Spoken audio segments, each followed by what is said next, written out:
Let us pray.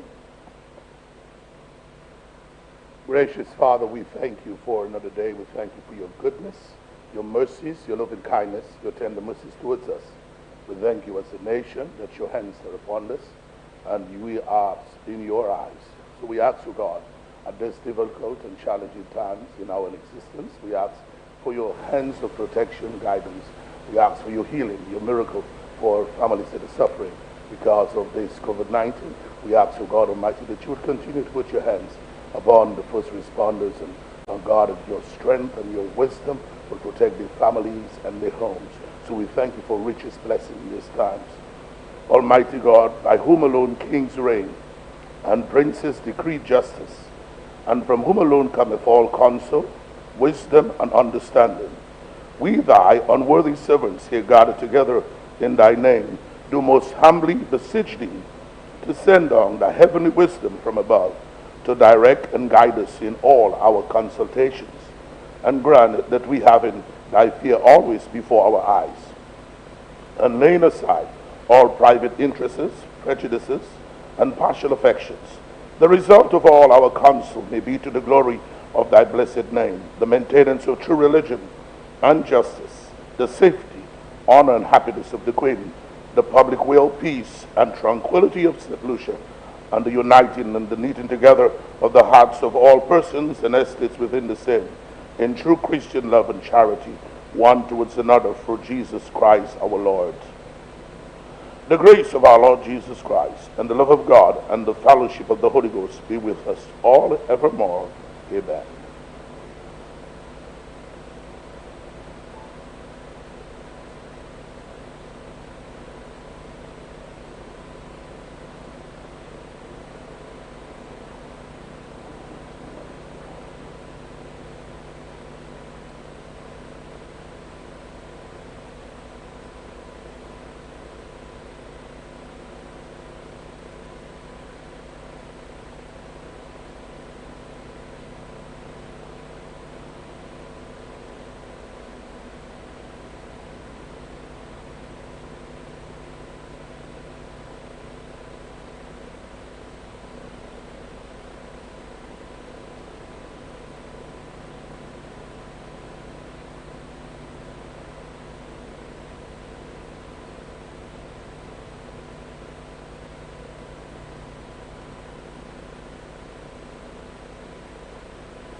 Good morning, Senators.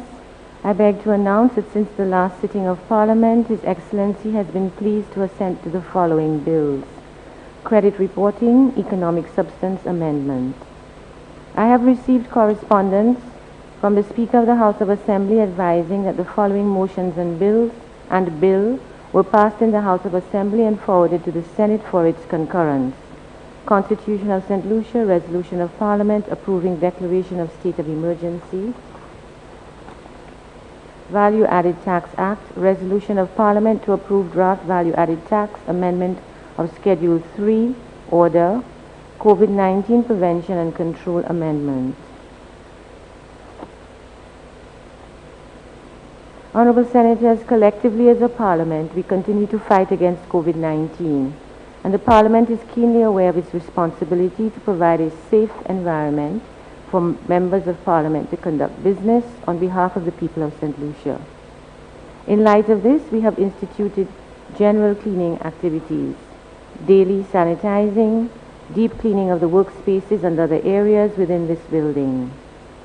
Members are aware of the requirements to sanitize your hands on the entry into the chamber and building, regardless of your point of entry, there being no exceptions.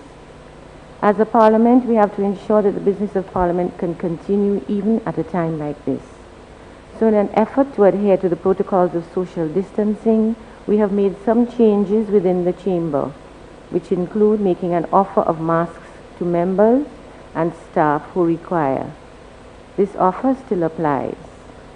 Since our numbers are small, all 10 senators will be allowed around the table with social distancing. senators are allowed to remain in their seats while speaking. I would sincerely like to thank all of you for your patience and understanding in these circumstances. I'd like to express condolences to Senator the Honorable Herman Gill Francis, Minister of Home Affairs, Justice and National Security, on the passing of his father, Mr. Leon Joseph Francis, CPM, JP.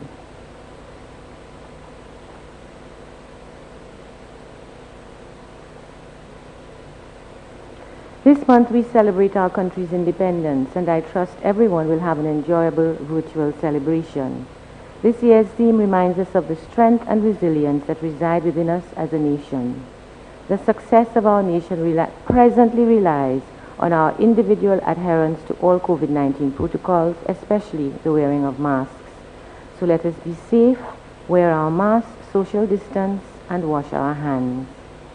I would like at this point to read correspondence from the Speaker of the Senate and the Speaker of the House of Commons of Canada. To Senator the Honorable Jenny Michelle Giroudi McIntyre, President of the Senate, and to the Honorable Andy Daniels, Speaker of the House of Assembly of St. Lucia. Dear colleagues, on the occasion of your country's independence, it is our pleasure, on behalf of the Parliament of Canada, to extend our warmest congratulations and best wishes to you and the people of St. Lucia. Let us take this opportunity to reiterate our commitment to bolstering the strong relationship between our parliaments through the exchange of ideas and best practices. Indeed, we believe that cooperation is key to fulfilling the most noble aspirations of our societies and to building resilient institutions equipped to address unforeseen challenges. Please accept the assurances of our highest consideration on this special day, as well as our best wishes for the well-being of the people of St. Lucia. Yours sincerely, George J. Fury, Speaker of the Senate, Anthony Rota, Speaker of the House of Commons.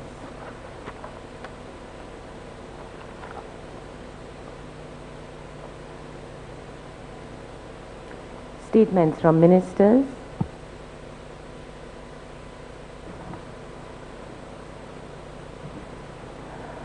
The Honorable Minister responsible for Culture and Creative Industries.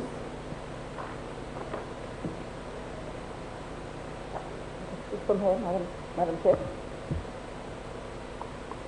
Madam President. Madam President, thank you for this opportunity. In the next 2 weeks, our country will be 42 years old. 42 years of toil and strength as a nation. Our theme for the celebration this year, as you rightly articulated, is a resilient nation. We can and we will. It is no coincidence that our theme for the celebration speaks to resiliency and togetherness. At a time when our country is battling the COVID-19 pandemic, we need all hands on deck. We need our people to come together now, more than ever, or more than even before, and we need to maintain our resiliency as solutions are expected to triumph over this COVID battle. Madam President, we have lost 22 citizens to date. This is too many of our people to this virus. I certainly empathize with the families and extend condolences to all and their friends who have lost loved ones. I know all too well how painful the loss of a loved one can be. I also want to acknowledge the passing of one of our music icons during this period, Honorable Charles Cadet, who devoted his life to service and country. I know the passing of Mr. David Ferdinand, another stalwart in sports administration. He passed away recently, and of course due to the COVID virus. Both were significant contributors to the development of sport. And Madam President, I ask for a moment of silence in honor of all those who have succumbed to the virus. Can we?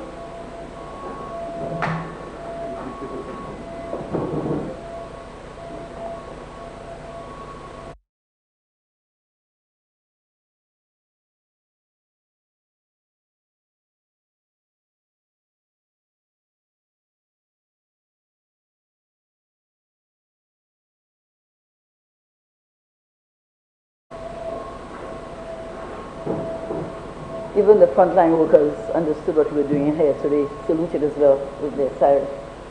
Madam President, I have also been saddened by the impact that this pandemic has had on our artistic fraternity. And so this year's independence celebrations, though being undertaken virtually, will seek to bring some level of financial reprieve to as many artists as possible.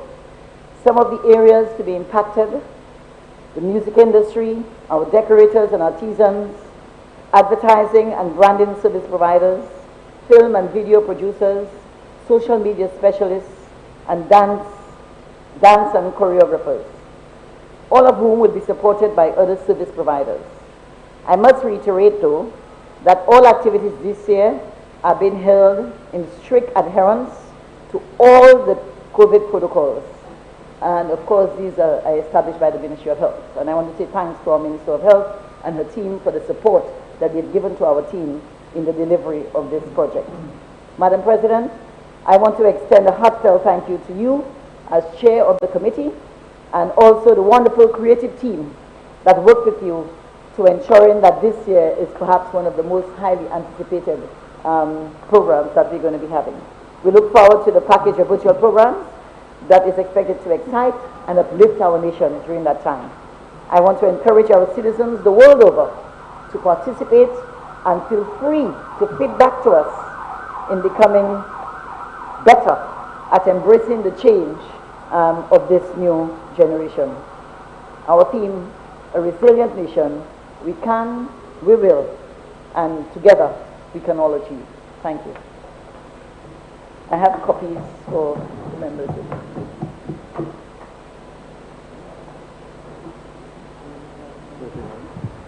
Papers to be laid.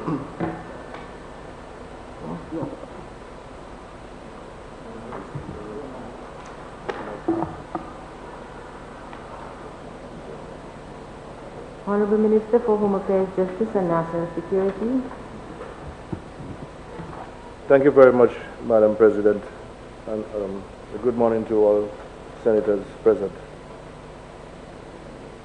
Madam President, because of the circumstances that we are faced with, I was not able to get my presentation typed, so I will be endeavoring to provide all senators with a copy at a later date. On February 2nd, 2021, inmates of the Borderley Correctional Facility housed at the Charlie and Bravo units staged a protest. Damage was done to those units, and injuries to inmates, Borderley officers, and police officers. Eventually, all inmates were returned to their cells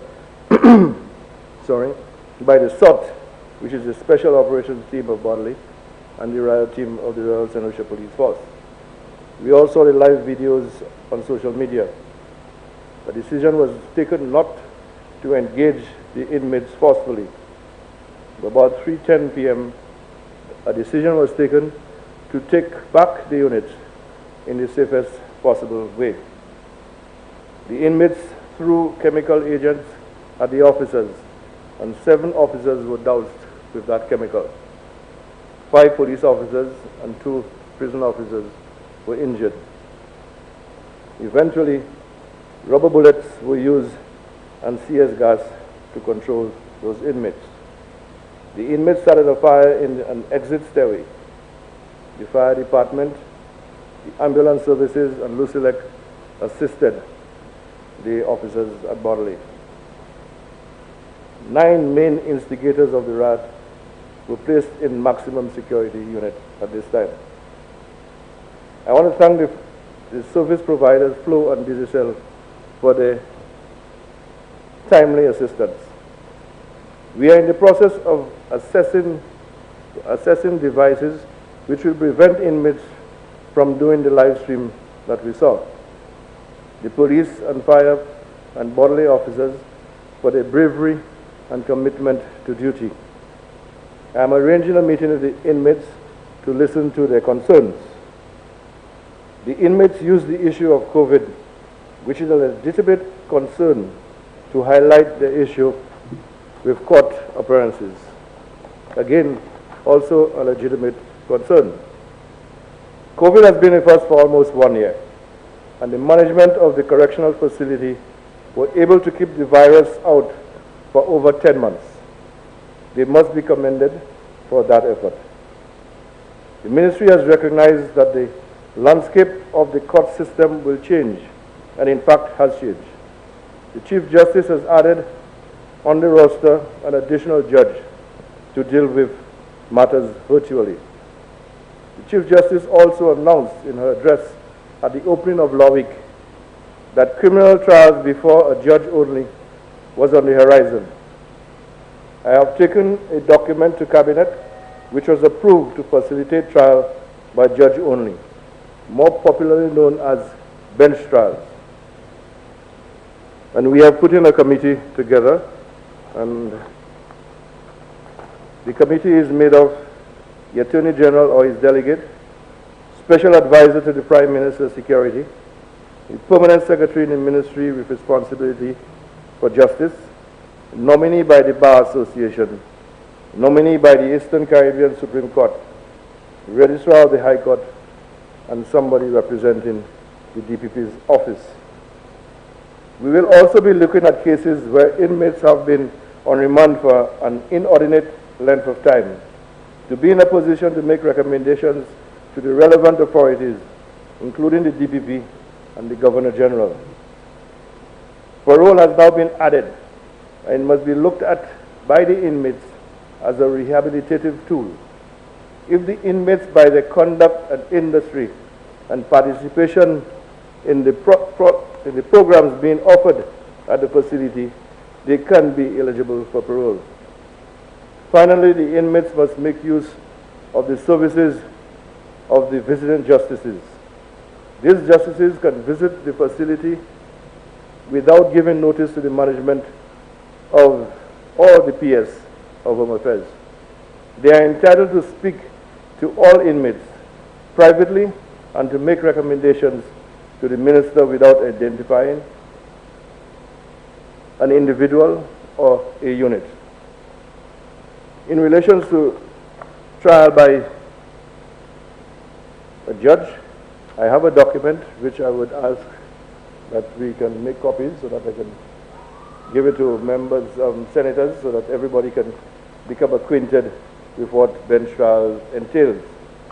But a bench trial is really just a trial before a judge, no jury. And this is where the judge delivers their verdict. And the reason, the benefits of a judge alone trial is that when a judge delivers their verdict, they must give reasons for their decision. And being informed of the reasons why a judge decided on a guilty verdict makes the process more transparent.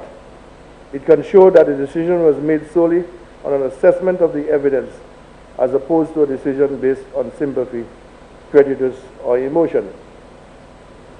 There are also benefits of a jury trial, so I will make copies so that all senators can have a look at it and get involved with the discussion that is at hand.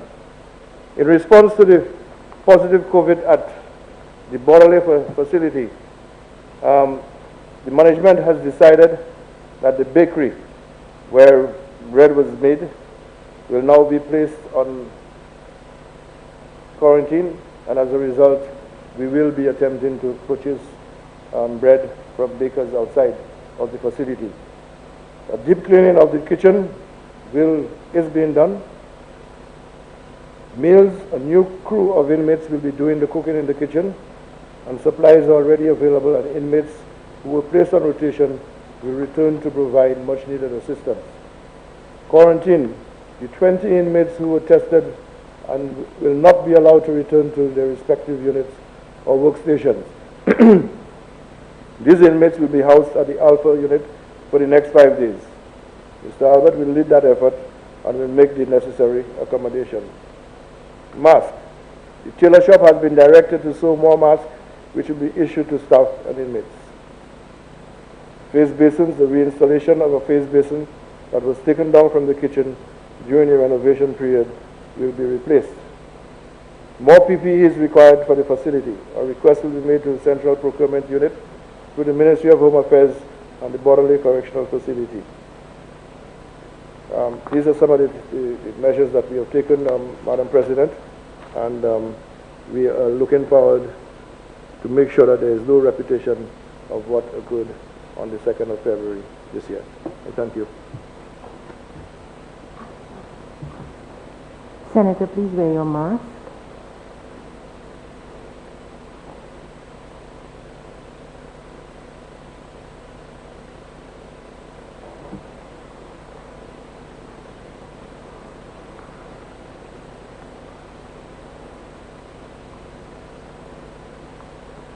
Honorable Leader of Government Business and Minister for Health and Wellness.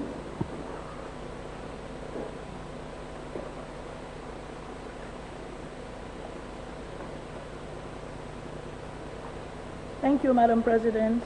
Good morning, fellow senators, Madam President, media, guests of the Senate.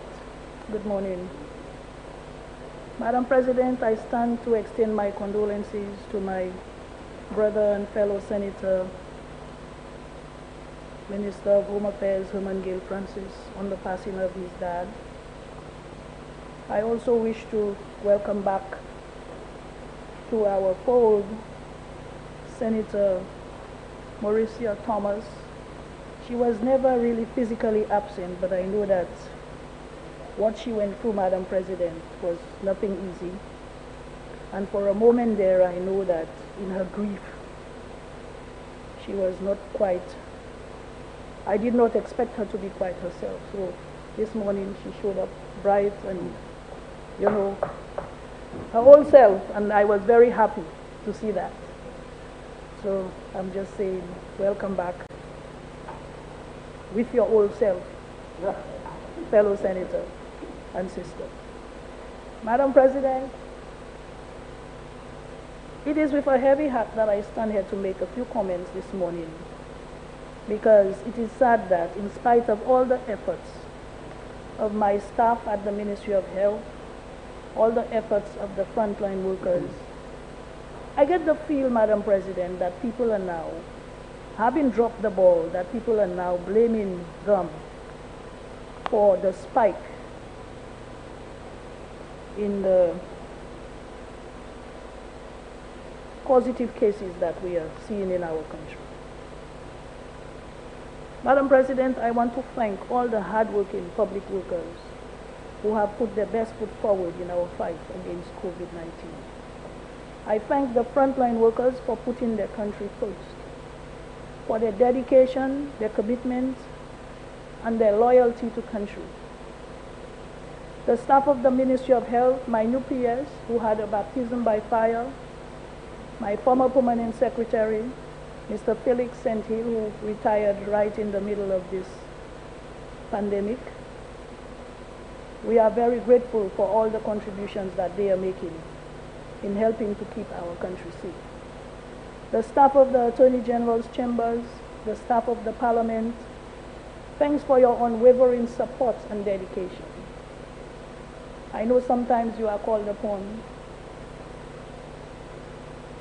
and you have to put in long, hard hours to ensure that our country, our legislation, everything is in place.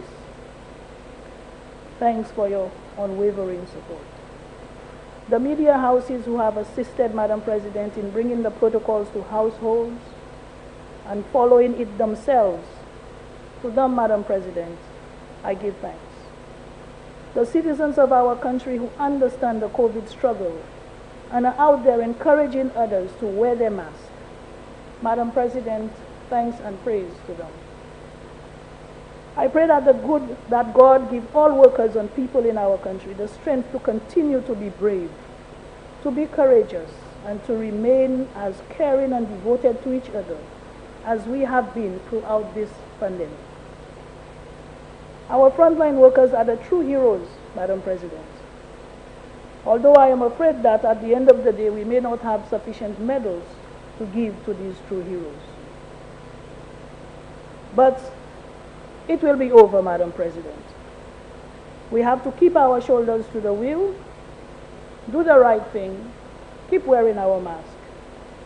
and we will be victorious at the end. So when it is over, Madam President, these true heroes will definitely be rewarded. And I say when it is over because that too shall pass. We as a government will continue to follow the science as prescribed by our Chief Medical Officer, who gets her guidance from WHO, PAHO, CAFA, and other medical faculties. I pray that the good Lord continue to give our Chief Medical Officer the strength, the wisdom, and the fortitude to continue to carry out this formidable task that she is empowered to do. Madam President, I have been informed that our first batch of vaccines for St. Lucia will arrive during this month from PAHO, and there will be other batches to follow. So our fellow citizens need not be afraid that this is going to be the only batch. Madam President, the first batch should be sufficient to be distributed to about 20% of our population. And of course, thereafter, as for all other vaccines, we will be receiving other batches. I want to assure all our citizens here, as I stand this morning, that the staff of the Ministry of Health are doing everything in their power and ability to keep our nation safe from COVID-19. But all of us have to do our part as well. Our citizens, Madam President, must continue to be resilient and wear their masks and follow the protocols. I keep repeating that. I keep reiterating. Keep regurgitating that we need to wear our masks. The history has shown, Madam President, that wearing the mask can save a nation from going through this crisis that we are currently experiencing. The United States, with a population of 331 million people, is a strong example of the refusal of a nation to wear their mask. They now have 3.43 million cases and 44,446 deaths as of yesterday, as a result of exercising their fundamental human rights, Madam President. So for those people who are calling and complaining about infringements on their human rights, we have examples to show that wearing the mask is going to save your life, as opposed to what can happen if you don't. Whereas, Madam President, Taiwan, with over 24 million people, have only had 933 cases and 9 deaths to date. Taiwan's culture, when we look at the culture of the people who believe in their leaders, people who know that they have elected a group of people to lead, to direct them, and to ensure that they are safe. And they follow the protocols that these leaders put out there. Madam President, they remain safe. St. Lucia, as of yesterday, is at 712 active cases and 22 deaths. I heard people tooting that we are the worst in the region, in the OECS. But I beg these people, Madam President, to look at our population as well as our economy, and to see that we have to see that we have a thriving economy in the OECS. And I am aware, Madam President, that with our 712 active cases, we do not have the highest number of cases in the OECS. In any case, COVID-19 is a very fluid virus. The virus spreads very quickly. And there is no telling, even if I am here telling you today that we have 712 active cases, with the backlog of tests that we have, there is no telling what the figures will be tomorrow. So it is not that I am standing here and like I'm hearing people saying boasting. No, there is nothing to boast about COVID-19, Madam President. But it is a feel-good feeling that you get when your country is ahead of the game. I can reasonably say, Madam President, that all our deceased cases so far, with the exception of one person who has passed, had underlying illnesses. Notwithstanding, Madam President, no matter how we want to look at it, this has to be about saving lives. It cannot be about nitpicking. In order for us to save lives, Madam President, we must adjust our way of life in many different ways. We must adapt and live with COVID-19. Vaccine or no vaccine, from all indication, we must do the necessary in order to win the battle against the virus. Madam President, we cannot continue to lose our loved ones with or without comorbidities. With that said, Madam President, I am using this opportunity to call on all St. Lucians, all our people, to wear your mask. If you are going to visit family or friends, which you ought to avoid doing at this time, if you have to, wear your mask and keep it on, because you are going from one household to the next. You need to keep wearing your mask. If you are going to the store, make it as quickly as possible so that you can get out of the store, but while you are there, you need to wear your mask. Madam President, I can give a lot more other examples, but I believe I have used this opportunity to emphasize the need for our people to wear the mask. Thank you, Madam President.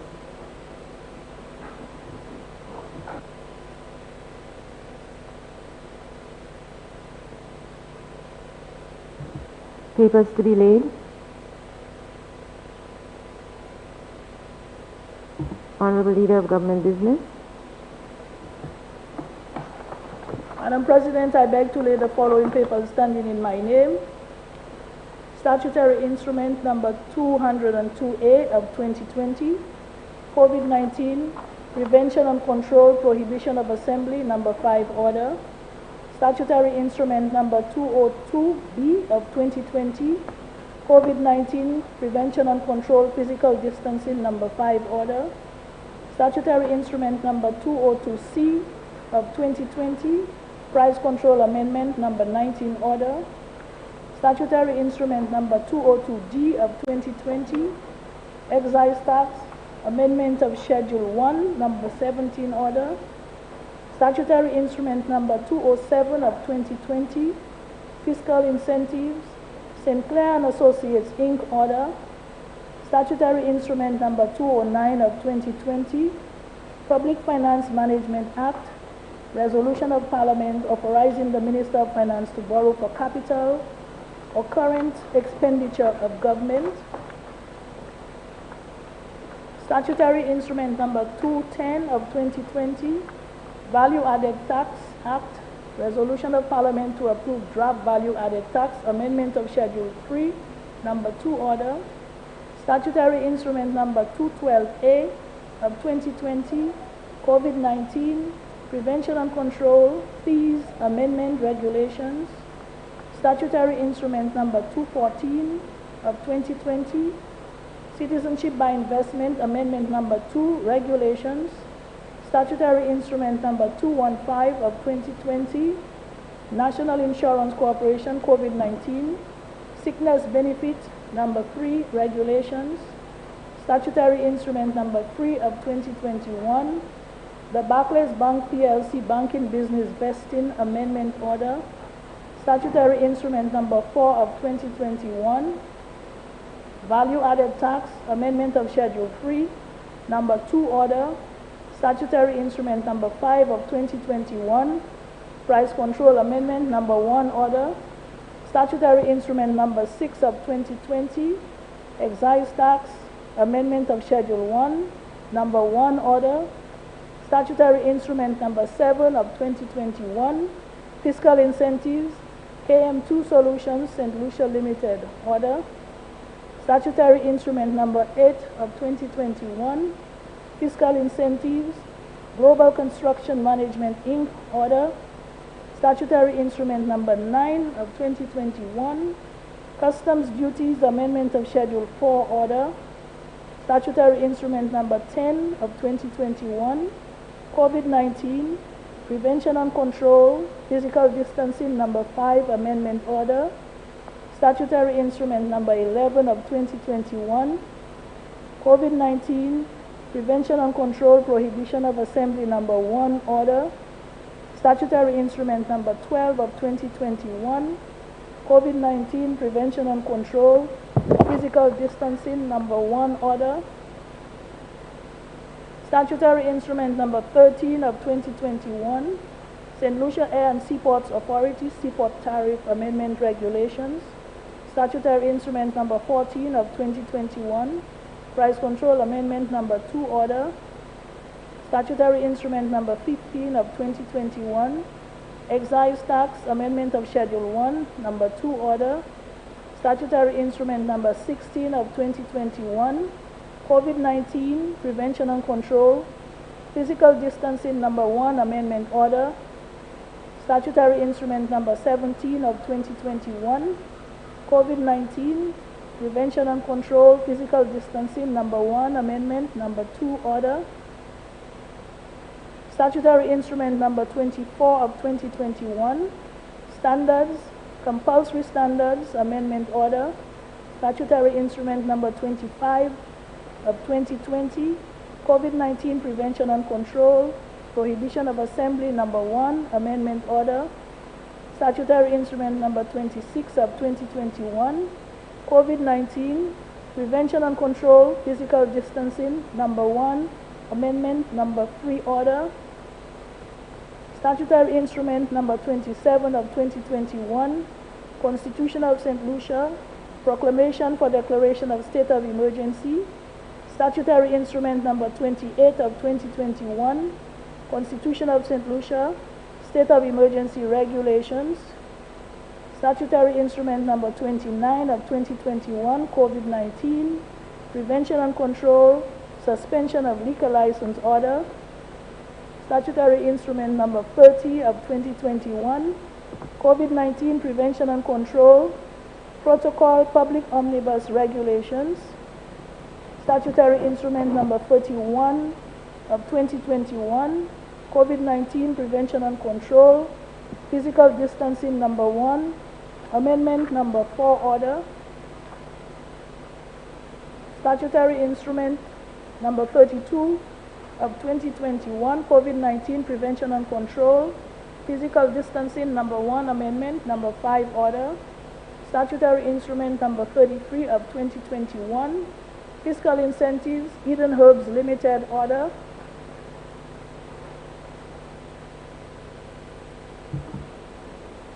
For the record, Honorable Leader of Government Business, page 2, it should read, Statutory Instrument Number 7 of 2021, Fiscal Incentives, TM squared, not 2, solution, is that correct? Page 2, 7 of 2021, TM squared. For recording purposes, squared, not 2, correct? Small 2.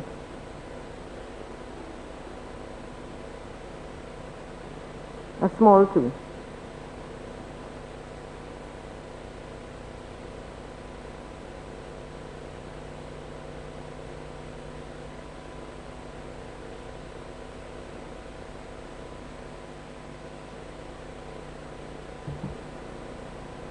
Honorable Minister, the Ministry of Tourism, Information, Broadcasting, Culture and Creative Industries, responsible for culture and creative industries.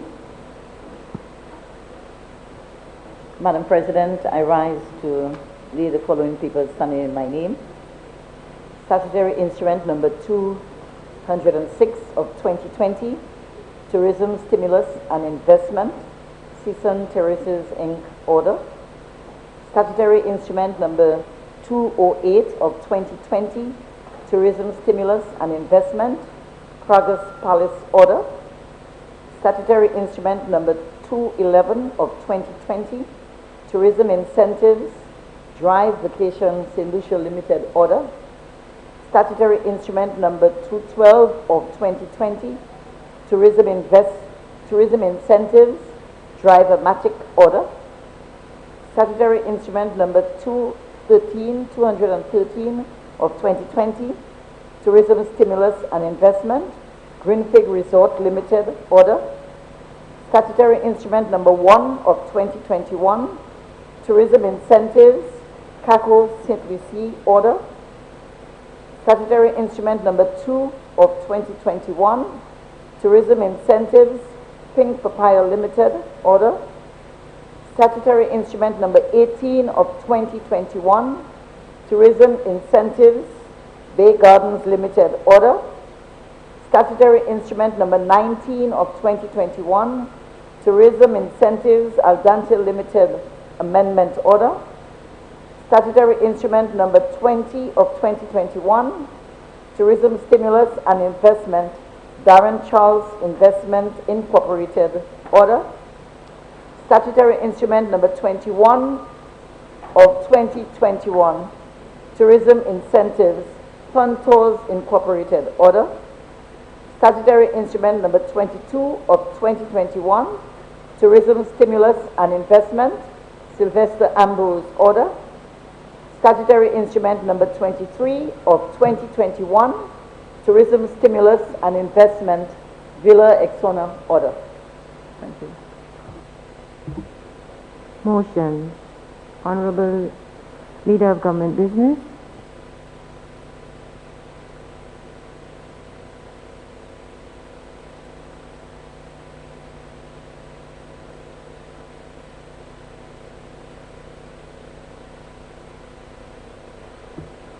Madam President, I beg to move the following motion standing in my name.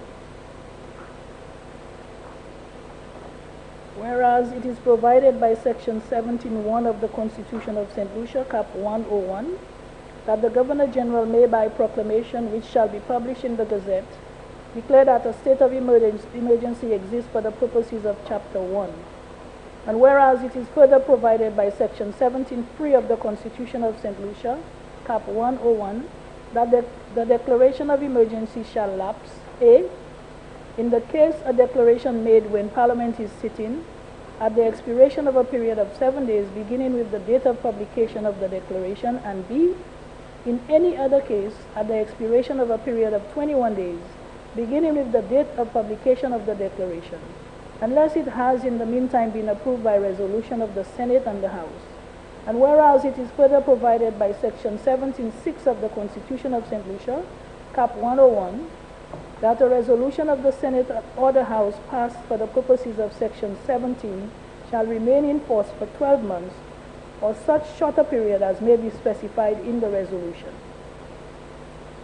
And whereas the Governor General by proclamation declared a state of emergency that was published in the Gazette on the 3rd day of February 2021 as statutory instrument number 27 of 2021, containing a declaration that a public emergency has arisen as a result of the occurrence of 2019 nCoV, an infectious disease commonly known as COVID-19. And whereas the declaration of emergency is made when Parliament is sitting and will expire at the end of a period of 7 days beginning with the date of publication of the declaration, unless the declaration is approved by resolutions of the Senate and the House. And whereas it is necessary to approve the declaration of state of emergency that was published in the Gazette on the 3rd day of February 2021 as statutory instrument number 27 of 2021, containing a declaration that a public emergency has arisen as a result of the occurrence of 2019 nCoV, an infectious disease commonly known as COVID-19, for a further period of 90 days commencing from the 11th day of February 2021 and ending on the 16th day of May 2021.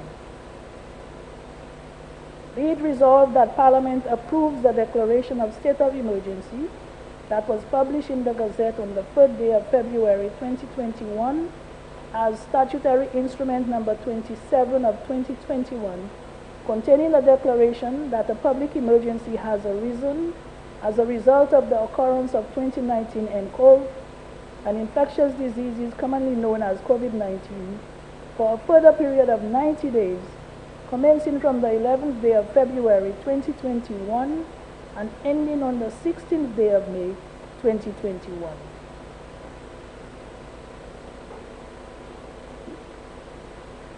Madam President, this resolution, this is not the first time that we are hearing, since COVID-19, we are hearing of the imposition of a state of emergency. So this resolution is a very familiar one to us now. And of course, like I said in my comments, COVID-19 is very fluid, and at times I do not know how the Attorney General's chambers and the staff manage to keep up with so many requests for us to be here today to approve this resolution, Madam President. It is in response to the increasing spread, Madam President, of the virus in our country. Of course, you must have heard of the spike, and as a result, our response is to put the necessary measures in place for us to be able to curb the spread of the virus. Our COVID response team, Madam President, is headed by the Honorable Dominic Fede, Minister of Tourism, and he's assisted by a team of competent professionals in Lucians, including career public servants, together with our Chief Medical Officer,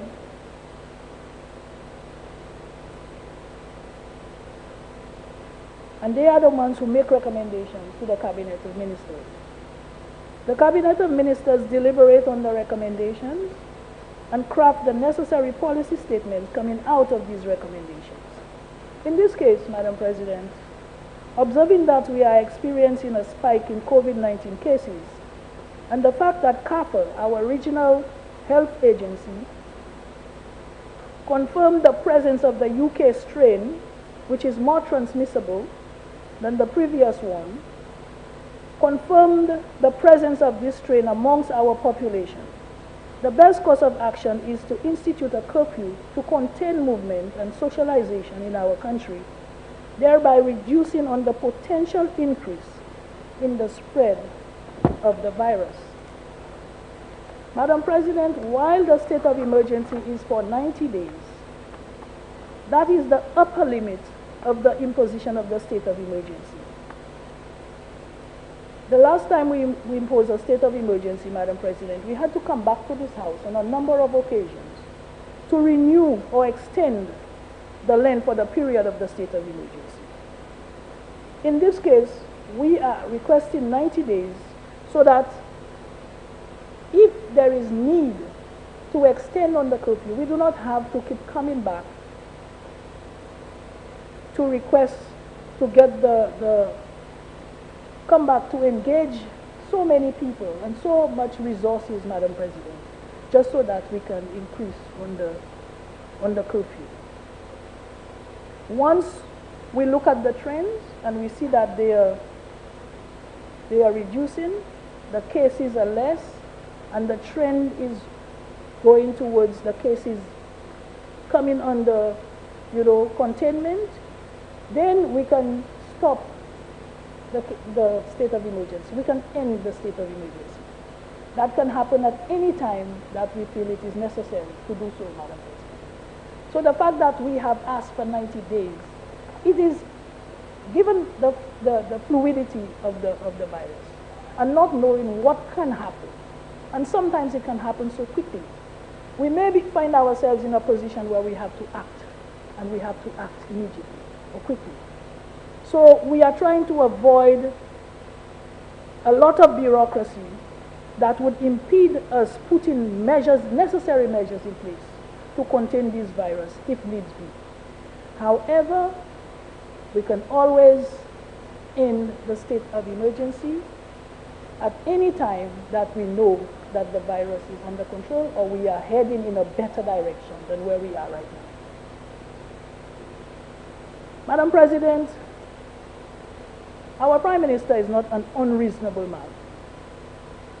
He has proven to be an effective leader, a leader with a conscience, and with the best interests of our country at heart.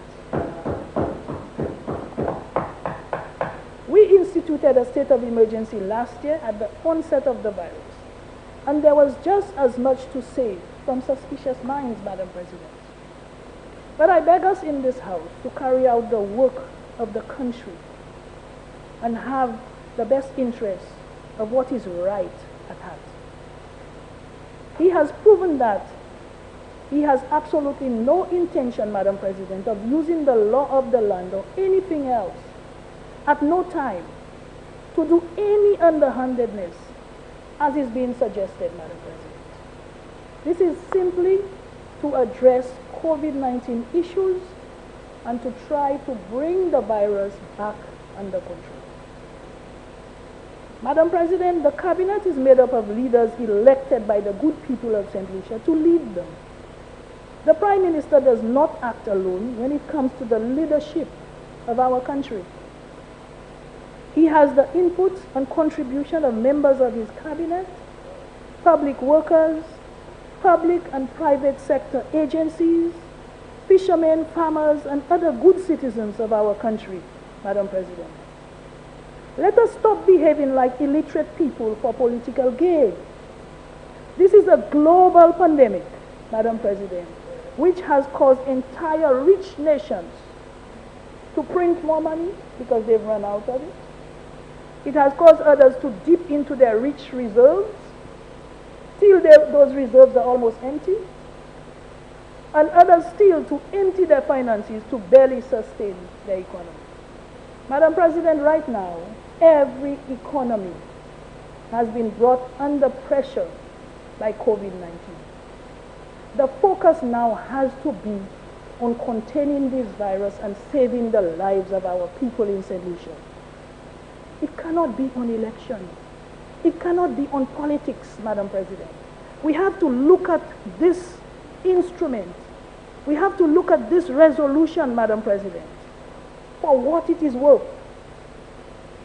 When we read it, we have to understand what it is saying, the legalities involved in doing this, and how it is that it is going to help our country to move forward, to open our economy, to get back, to have a normal, decent life, although we have to live with COVID. For our people of St. Lucia to continue to survive with a level of, decency and normality. Madam President, it is not about Alan Shasley. It is not about the Prime Minister of St. Lucia. The Prime Minister does not take these decisions alone, Madam President. So when we indict him, we are indicting all the people who are advising him, all the public workers who are working so hard to save lives out there.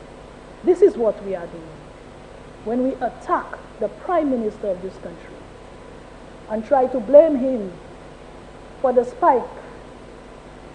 When I said, Madam President, that we let our guard down, I did not exclude anyone.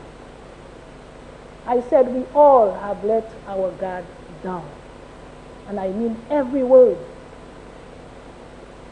The same people who were listening, Madam President, and repeating what I said, they themselves continue to let their guard down. I didn't say it just because I like to talk. I said it because I know, Madam President, this piece of legislation is about saving the nation. Let us stop behaving like illiterate people.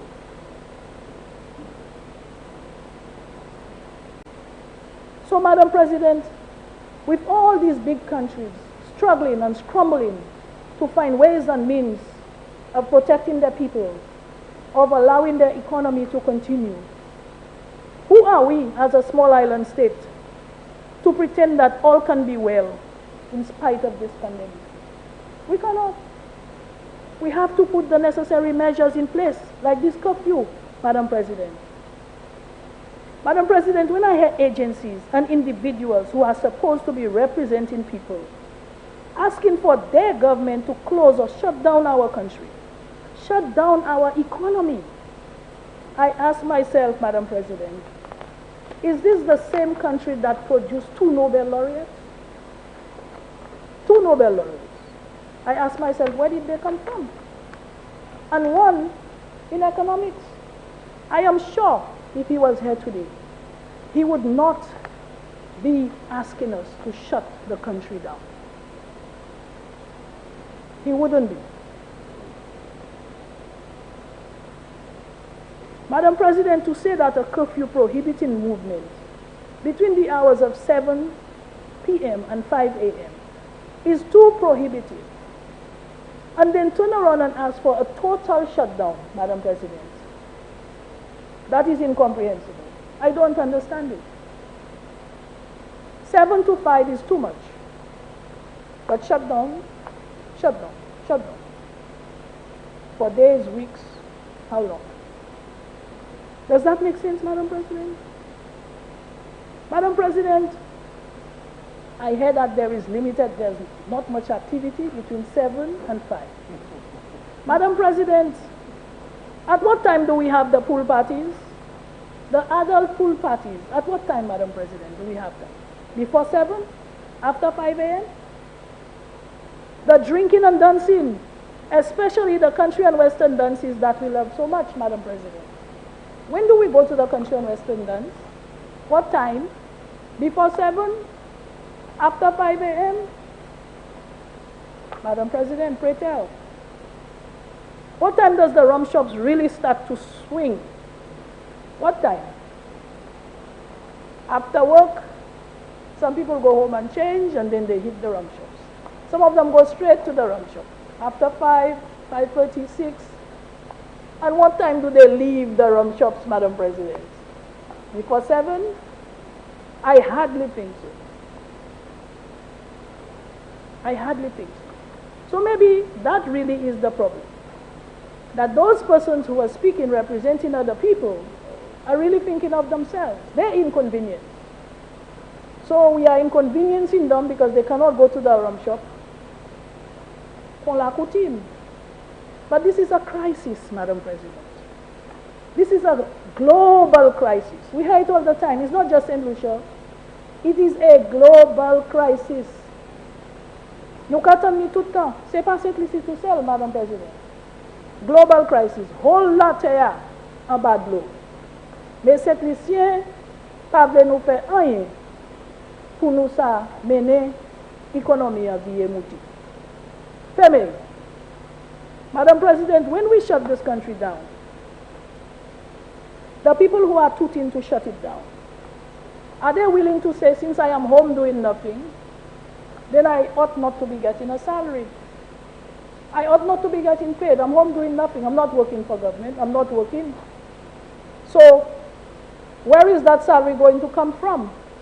Where is that money going to come from? Given that the government has expanded all what it had in its purse, and nothing more has come in because we have been under all kinds of pressure. Given that almost all our finances are now going into taking care of our people, putting the necessary in place to contain this virus. Retrofitting Victoria Hospital costs millions of dollars.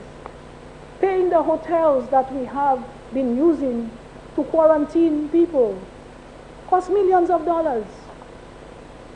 All the concessions that we have given to the business houses, to individual people, necessary, but that means government is foregoing revenue.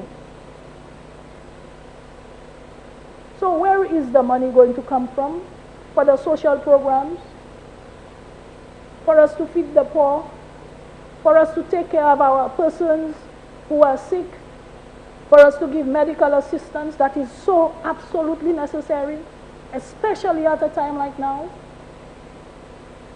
People who say shut down the country when we may be able to do otherwise, I do not think they are thinking of the total impact of shutting down the country. So many things we have curtailed so far, we have had to put on hold. And yes, a lot of people are suffering as a result of that. They are already suffering. The young people who cannot engage in their sporting activities. We need exercise for us to be able to stay healthy. We need to be able to walk. We need to be able to go and do things, sporting activities. And we have had to curtail that. We have had to cut that down. It's not easy for anyone, Madam President.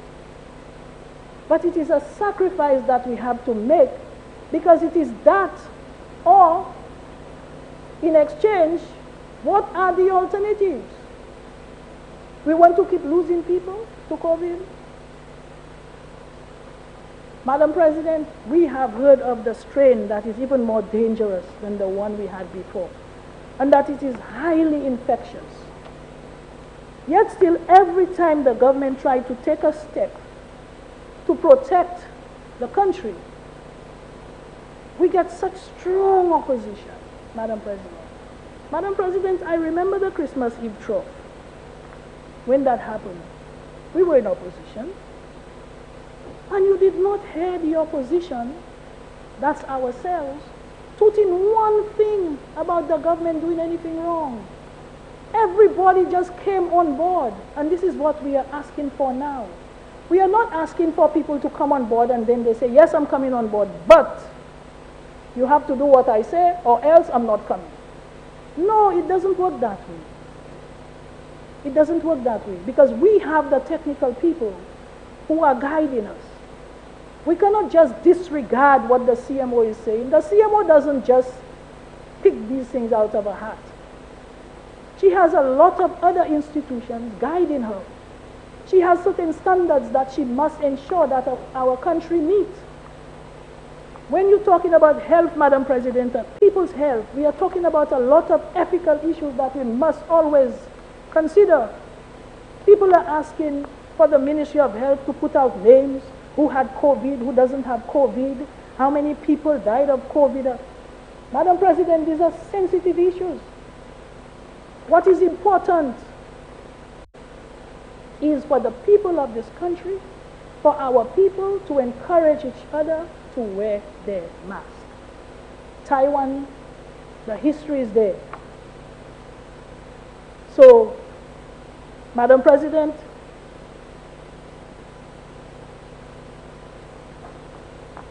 this resolution, Madam President, has my full support.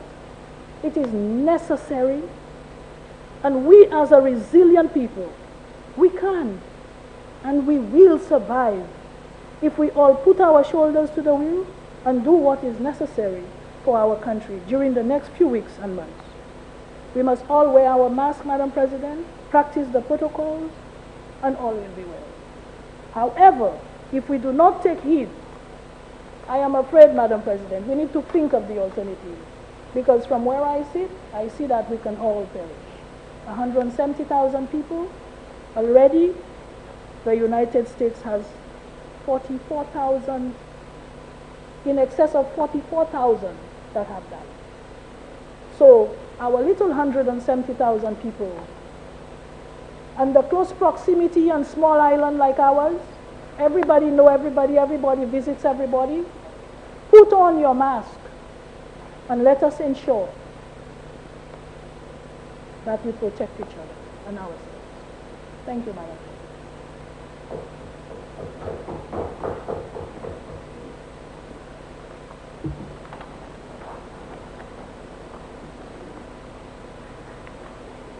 Senators, the question is that Parliament approve the declaration of state of emergency that was published in the Gazette on the 3rd day of February 2021 as statutory instrument number 27 of 2021, containing a declaration that a public emergency has arisen as a result of the occurrence of 2019 nCoV, an infectious disease commonly known as COVID-19, for a period of 90 days commencing 11th February 2021 and ending on the 16th day of May 2021.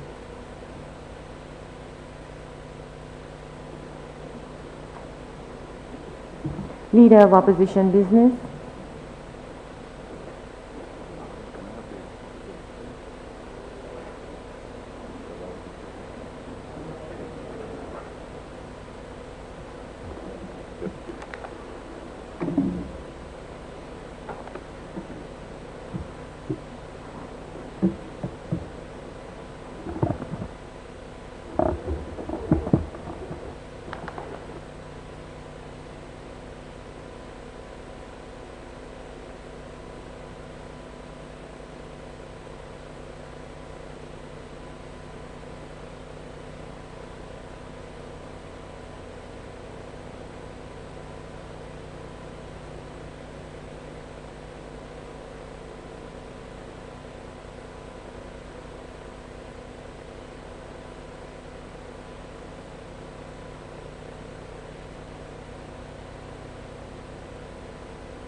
Thank you, Madam President. Thank you, Saj. Good morning, colleagues. Madam President, I beg leave to express condolences to our colleague Senator Francis in the passing of his dad, strong Labour Party stalwart. I also, since it's our first sitting for the calendar year, I think, and we are in the independence celebration mode, sadly. We have COVID, but independence will go on. I want to wish all our St. Lucian folk a happy independence, despite the circumstances, for the 2nd anniversary, and we must find time to reflect on that. Madam President, this morning we are here to debate the extension of the state of emergency that had been passed by the Governor General for an additional 90 days, ending on the 31st of May. And I think there has been quite a lot of discussion on the reasons why the state of emergency is required and is necessary. And one of the major arguments is that it will facilitate the imposition of a curfew without us having to return to the House to amend. And it also means that any curfew beyond 7 days requires a state of emergency. I have also heard quite a few other arguments that have been presented by both sides of the House, and this morning I want to add my voice to the contributions. Madam President, the extension proposed, or the amendment proposed, is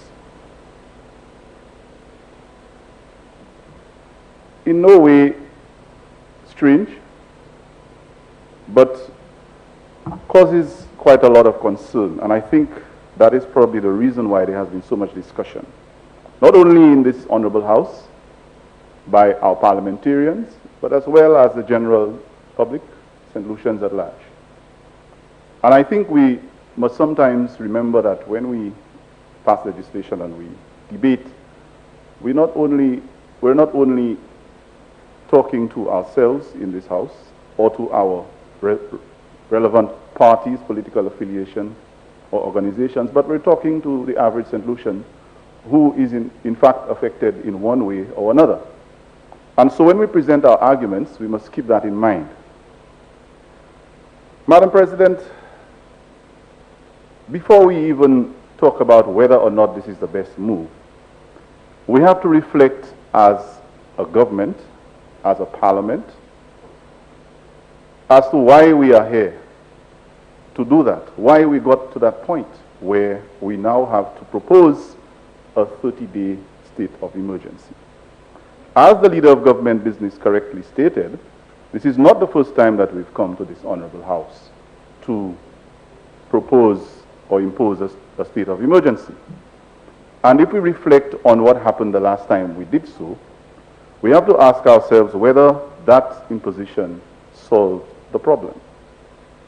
And so before we even talk about whether it should be 30 days or 1 month or whatever period, we must ask ourselves whether the problem that we want to solve, and I hope that we are all on the same page regarding the problem that we want to solve, because I would like to believe, as has been stated by the leader of government business, that the problem we're trying to solve is to bring some measure of control, some measure of stability regarding the infection rate and the spread of COVID-19 that has taken lives and is on the increase. I would like to believe that this is the reason why this is the problem that we're trying to solve. And if that is the case, Madam President, we have to remember that this is not the first time we've tried a state of emergency, and we're coming to do it again. And sometimes we have to reflect on whether the practice or the proposed solution that may not have worked before should be repeated. And if it is going to be amended, whether the amendment is going to make it more effective. So, Madam President, going back to the issue of how we got here, I think it is fair to say that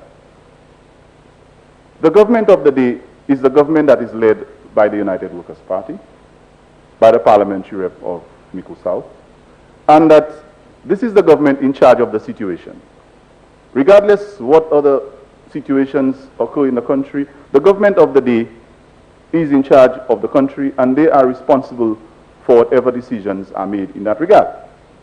And so that government has a responsibility to listen to the recommendations, suggestions that are coming from various stakeholders, one of which is the opposition, civil society, the business sector, and other persons who are affected by what's going on. So if you represent the interests of the people that you govern, your first responsibility is to consult with them, and when they offer you recommendations, you put these recommendations into practice. The government also has at its disposal the medical professionals that I heard the leader of government business refer to earlier, through the office of the chief medical officer, to use the science and those recommendations to make decisions. And so I'm wondering now, Madam President, COVID has been here since March of 2020. It's almost a year. And I know that there are a number of red flags that were raised, concerns that were raised. And I'm asking whether the government has really reflected on the extent to which it has taken those recommendations and red flags into consideration. Madam President, we have to reflect on why we are here today. Why are we here in February 2021 trying to find a way to put this thing under control when there were so many other things that could have been done?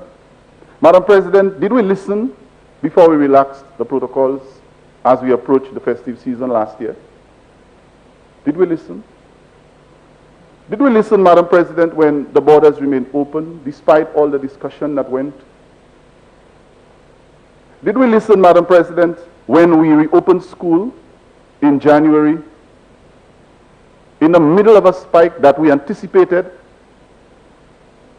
and the lurking of the new variant from the UK that we eventually found out that we had? Were we listening? So, Madam President, not only did we open school, but we had to close within 2 weeks.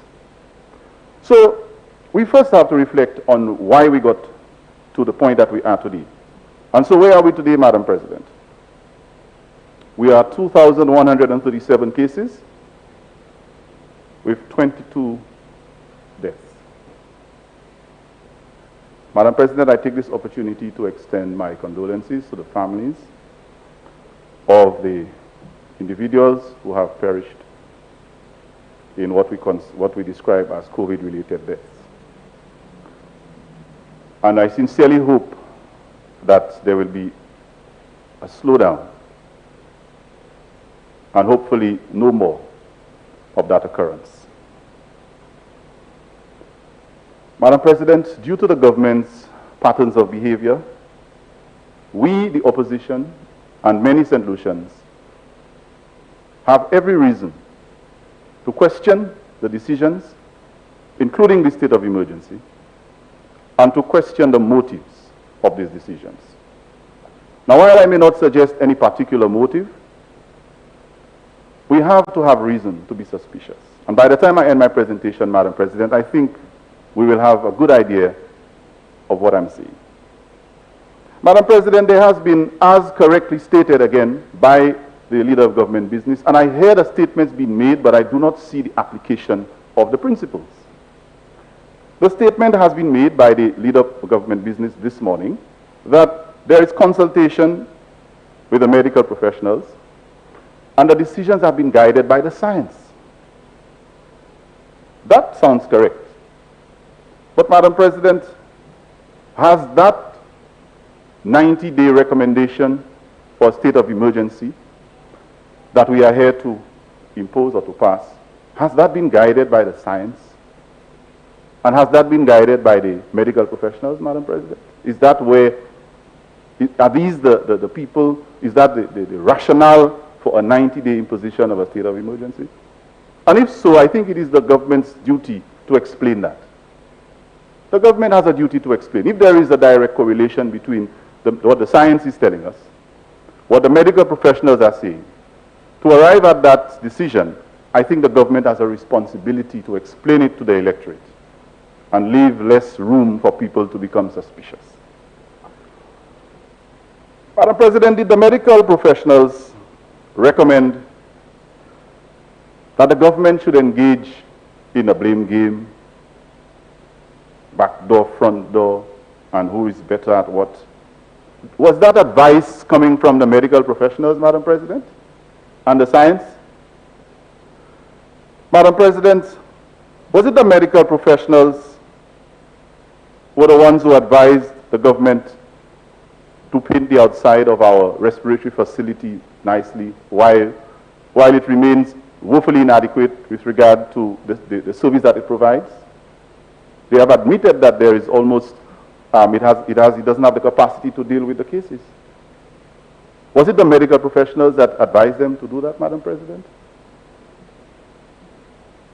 Did the medical professionals recommend that the government impose a state of emergency while people go around the country doing projects and campaign, some of them without their masks?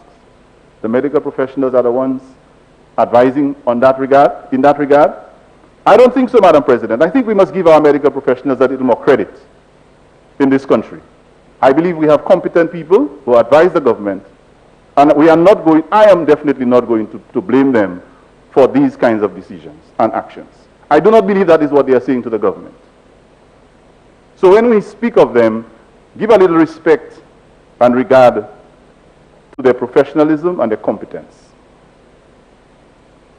Now, I have spoken in this House many times before, Madam President, and on many different issues, I have always recommended not just come here to criticize everything the government says, but I have oftentimes or on many occasions recommended that we pay attention to best practice. Whether it is in government, in instruction, in anything that you do, best practice is always something that is highly recommended. And I think we have several examples in the region, around the world, that our government can tap into and consider. Madam President, we are not alone in the region, and we have other countries in the region who are grappling with the issue of COVID. And so, since we are no longer the model, and we have admitted it, that we are no longer number one in the world and number one in the region at this and that, I think it is a good time for us to start reflecting on what some of our neighbors are doing that are working. I was happy to hear that the Prime Minister announced late last night that one of our neighbors, our neighboring Prime Ministers, Mia Motley of Barbados, the same Barbados we criticized for the way they were handling the tourists and so on, offered about 1,000 vaccines to St. Lucia, and we are grateful for that. I think we need, when we see those things happening, we have to ask ourselves, but why is Barbados, with almost double our population, with half the number of cases we have, why is Barbados supposed to be a hub for tourism? Why are they now offering us vaccines? You know, sometimes, Madam President, if somebody sees, maybe you're talking and they see a little something on your face and they don't want to embarrass you, instead of telling you to remove it, they just offer you a piece of tissue, hoping that you will remove it from your face. I think we have to pay attention to the message, the implicit message in that nice and kind gesture that has come from the Barbados Prime Minister. Don't just look at it as a donation to assist us, which we have acknowledged, but there might be a more underlying message in that gesture. It is telling us that perhaps they are looking in the right direction. Vaccines. And I was happy I heard a mention of it this morning. I didn't hear much mention of it before, but I hope that is the direction in which we are hoping to take this country. stop the discussion about who did what and who caused what. Let us look at the solutions. And I think Mayor Motley's gesture is probably pointing us in that direction. Madam President, still on best practice, I believe that we have to make comparisons, and there's nothing wrong in that. And sometimes the comparisons must be taken into context. I think that countries like Antigua and Barbados, as I've mentioned, St. Kitts, Grenada, though, yes, they do have a smaller population than our country, but regardless of your population, some of the things that you do will work, and it will be evidenced in the results that you get. So let us not say, okay, St. Lucia's economy is larger than St. Kitts, so because St. Kitts is doing something that is working, that is not necessarily going to work for us. That is not the case. We have to take heed. Madam President, speaking of best practice, have we determined what actions as a government should match what statistic? Because we get the statistics daily. We see the updates, X number of cases, X number of deaths, X number of recoveries. We see the updates, and we have to commend the professionals for doing that. Let's not hide behind them. They are giving us the figures. But have we decided as a government on a strategy that is going to guide what we do based on what the statistics are telling us? Have we done that? And so, have we considered, for example, the use of the concept of being guided by the concept of the R rate, which really is the number of persons that each infected person is in fact infecting? That is common knowledge these days. Have we paid attention to that? And has that guided any of the things that we're doing? Or, Madam President, looking at the percentage of the tests that are returned positive, if we notice that there is an increase in the number of tests that are being returned as positive, it may be telling us something about our infection rate. Because as we test, we get results. Have we looked at these statistics to inform the decisions? These statistics do not say anything about back door and front door. These statistics speak to the infection rate. That is science. Do we have any room for that in our discussion? Madam President, and if we have noticed certain patterns, have we decided what we are going to do if these patterns continue and if these patterns change?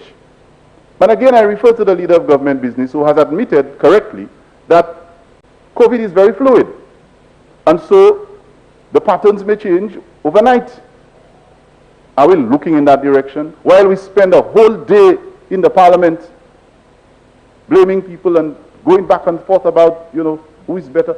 Madam President, we need to be looking in that direction. Our people need solutions. They need to know that there's hope in what we're doing. It's not about us and who speaks Patois and who speaks English and who is better at what. Madam President, we need to move away from this level of discourse. This is not what people elected parliamentarians to do. And in this honorable house, we are not elected, but we are also charged with a responsibility of providing that kind of leadership. Let us do that. I hope for the rest of this today, I'm not going to hear any of this. I'm really tired of it, Madam President. Madam President,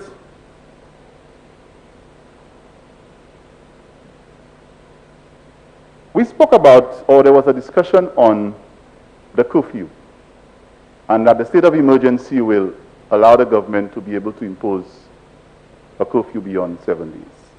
Correct? But having a curfew between whatever hours, is that going to stop the spread of COVID when there are activities that occur during the normal day that we may not even have paid attention to? And I'll give you a couple of examples. Madam President, in broad daylight, we have flights coming in all day from the epicenter of COVID, including where the variant is. Madam President, all day, We still have a lot of activity that is not monitored. Shouldn't we divert more of our efforts towards that? Well, okay, I'm not going to say that a curfew cannot help. I'm not going to say that. But, I mean, what else are we doing? Now, I heard the Minister, Honorable Senator Francis, who is the Minister for National Security, during his statement earlier made reference to the situation at Bordelais. And I think I would be correct to say that we may have had at least one reported case at Bordelais. Madam President, I'll use that example. How does a 7 to 5 curfew address that? The prisoners in Bordelais are on curfew all day, all night. What exactly, do we have anything in place? And we must be careful with those things because these things are more difficult to handle than the regular situation. What happens if there is an outbreak in the prisons? What are the preventative mechanisms that we put in place to prevent that? I'm hoping it never happens, and I hope there's never another case at Bordelais. But what have we done to ensure that that does not repeat itself? And we're sitting here talking about all kinds of things that, I mean, we know the prisoners are people too. Madam President, the leader of government business a few minutes ago made reference to Taiwan having over 24 million people, correctly, and less than 1,000 cases and only 9 deaths. And among the things she mentioned was that the people of Taiwan believe in their leaders. I'd say bravo to that. And perhaps that is one of the reasons they've been so successful in containing and managing COVID. So am I to believe, Madam President, since we have double the number of cases, more than double the number of deaths in St. Lucia, that the people of St. Lucia do not believe in the government? If there is a correlation between the belief of the people in their leaders and their effectiveness in managing, the people are cooperating, they believe what the government tells them, they do what they do, is it that the opposite is happening here? And if so, why? Why is it that it's not apparent that the people of St. Lucia believe in their government and they comply and they trust what the government says and it works? We have to reflect on that. So while we give praise to Taiwan, good model and a good friend of ours, they have assisted us many times, even in the COVID situation, if their people believe in what their government is doing and it's working and we can talk about their success, let's start reflecting on ours. Our relationship with our people who are getting infected daily, hundreds, who are dying. To increase the rate of death, that's the first time we have had 3 in a day, yesterday. We have to examine our relationship with the people and ask ourselves, why do we think that they are so stubborn and we call them all kinds of names, they're not cooperating? You think people don't like themselves? You think St. Lucians just, you know, they are so bad that they cannot listen? I was a teacher at school, at a school. We have troublesome children, but 99% of people want what's good for them, except if they have some kind of you know, medical issue or someone. People want what's good for them, unless there is something psychologically or mentally wrong with them. Normal people, you know, they want what's good for them. But it depends on how you treat them. Depending on the treatment you give them, they may resist the things that are good for them, because their perception is that what you're doing for them is not in their interest. So when you want people to buy in and get all in on this, you must demonstrate the leadership that inspires them to want to follow the things you propose. So, Madam President, I think there are some, and I never come here in the Honorable House to criticize without offering suggestions and recommendations. I always do it.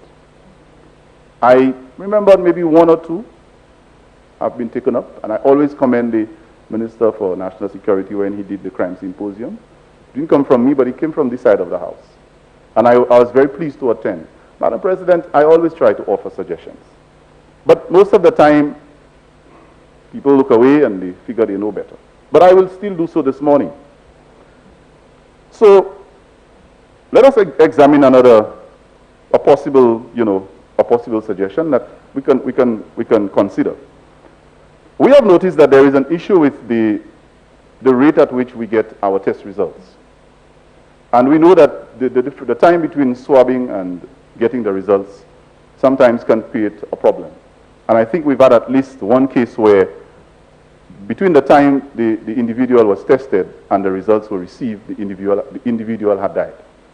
I can almost say certainly that it was my good friend who was the first case. By the time the results returned, the individual had died. Now, wouldn't it be better for us to work on improving our capacity, of course, for testing, and the efficiency with which the results of the test are returned? Because that can slow down significantly the spread and possible contact that people who may not even know their results, can have. So these are things that do not cost a lot of money and do not require rocket science. These are things that we need to pay attention to. And we have the medical people to do it. Madam President, I listened again and I heard the leader of government business in trying to explain the need for the state of emergency, asking whether the people who are at home doing nothing, whether they would be willing to forgo their pay. That's a very dangerous statement, and I will defend one sector at least, one sector of this country's economy or one sector of this country's public service that this statement offends, because I work there. Talking about people home doing nothing and getting paid, who are you talking about? The teachers are home. They are home. I have a teacher who lives with me. My wife is a teacher. I have neighbors who are teachers. They are home. Are they home doing nothing? Madam President, they are home sending work online every single day. Having Zoom meetings, Google Classroom, correcting assignments, and these people are working as hard as ever. They are not home doing nothing. Before we talk about those things, we have better things to deal with. The teachers are not home getting paid for doing nothing, Madam President. They are committed. I will leave it to the other professionals in other areas to defend theirs. But as an educator, I take serious offense. And I really think that this statement should never have been repeated in this house or mentioned in this house. The people at home, most of them are working from home. That is what is happening. They are working from home. They are not home doing nothing. We have to stop disrespecting our public servants. Madam President, the government takes credit in this honorable house for every bit of success that we have in this country. Well, they should. If you're in charge and things are nice, I can't blame you for taking credit for it. You are in government, Madam President. But you must take the good with the bad. When things are going wrong and you flop or you fail, take responsibility for it too. So when things were nice, we were number one. We beat our chest and we enjoyed and even today, the leader of government business did remind us that there's a feel-good, a feel-good attitude when you are doing well, or when you think you are doing well.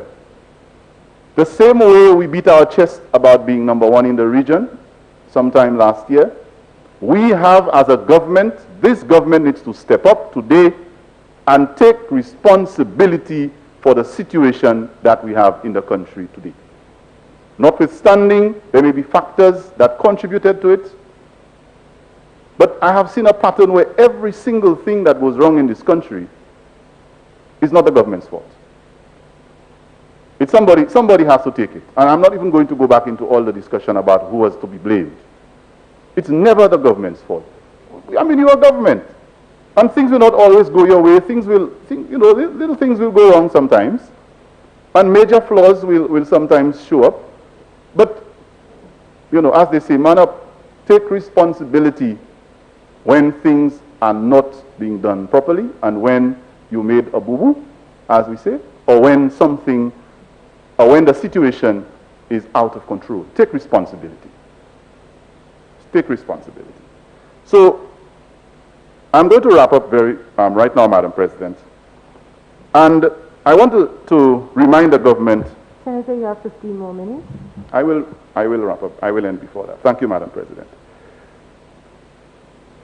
There are a number of recommendations that I did mention that this side of the House has presented to this government, myself included. And I want to remind the government of some of them. And I don't think it is too late for the government to consider and use them. Madam President, we need to consider, and these were presented in a 7-point plan that was outlined by the leader of the opposition. And I'll just extract a few notable points from that. Introduce more stringent protocols for visitors. I don't see anything wrong with that. If you decide you're not going to close the borders, at least, second testing has been debated. I'm not going to go back to that.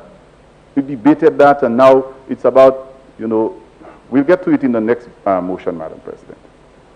Online learning tools. We need to beef up there, Madam President.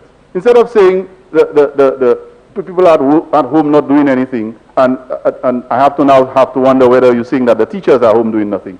Give them more tools so that the children and the teachers and the principals can be more efficient and effective with homeschooling. That's what you should be doing.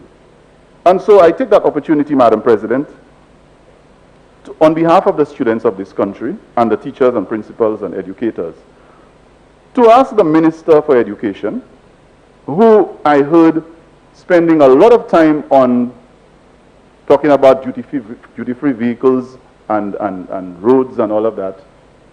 And I want to take the opportunity now to ask the Minister and the government to reflect on the extent to which learning support tools and learning support infrastructure has been made available to our students in this country. Now I hear e-books. E-books. Well, all it means is electronic books. They are books, Madam President. And you'll download the syllabus on a tablet and so on. Madam President, we have to be very careful. When we've made a mistake, say we make a mistake. Everybody knows by now that a laptop is a far superior device. And we have that already. So if you made an error with what you said regarding laptops, the government can now say, look, we are going to reinstate the program. We're going to try because now it's even more necessary. And Madam President, with the e-books argument that is being provided, do you know that there is a licensing fee, and if we use Antigua, for example, that has tried to experiment with it, a licensing fee of $250 US for every single e-book that you have issued or that you purchased from this Indian company and so on. And if you do the math, it's about 667 EC dollars. For 1 year. Per year, the government has to make that financial commitment in addition to sourcing the e-books. Madam President, when we issued the laptop program, we didn't have any license to pay. There was no cost to the taxpayer to keep it going. You gave the child a laptop, you made the internet available. I know the GI net was being worked on and it was being, going island-wide. It had not been completed, but it was in progress. Most of the schools I worked at a school and there was Wi-Fi, communities. That was ongoing. If you came in and you felt that was not enough, okay, get the GI net, for the entire country. Beef it up. You stop it, right? And you call it all kinds of names. And now, children are home. State of emergency, Madam President, children will be home. Homeschooling continues. That is an implication. And our children's education cannot be compromised any further. And so, the cost of these e-books that are being talked about, if you do the math, if we order 5,000 e-books, which is what I think the minister said, if you calculate the cost of just the licensing for these 5,000 e-books for the year, that's over $3 million. Just about. How many laptops and MiFi devices could these monies have been used to procure? to enable the situation and to improve the situation that our children are facing. So I cannot understand how you can dismiss, you can tell somebody you shouldn't eat sandwiches, you know, cheese sandwiches and burgers.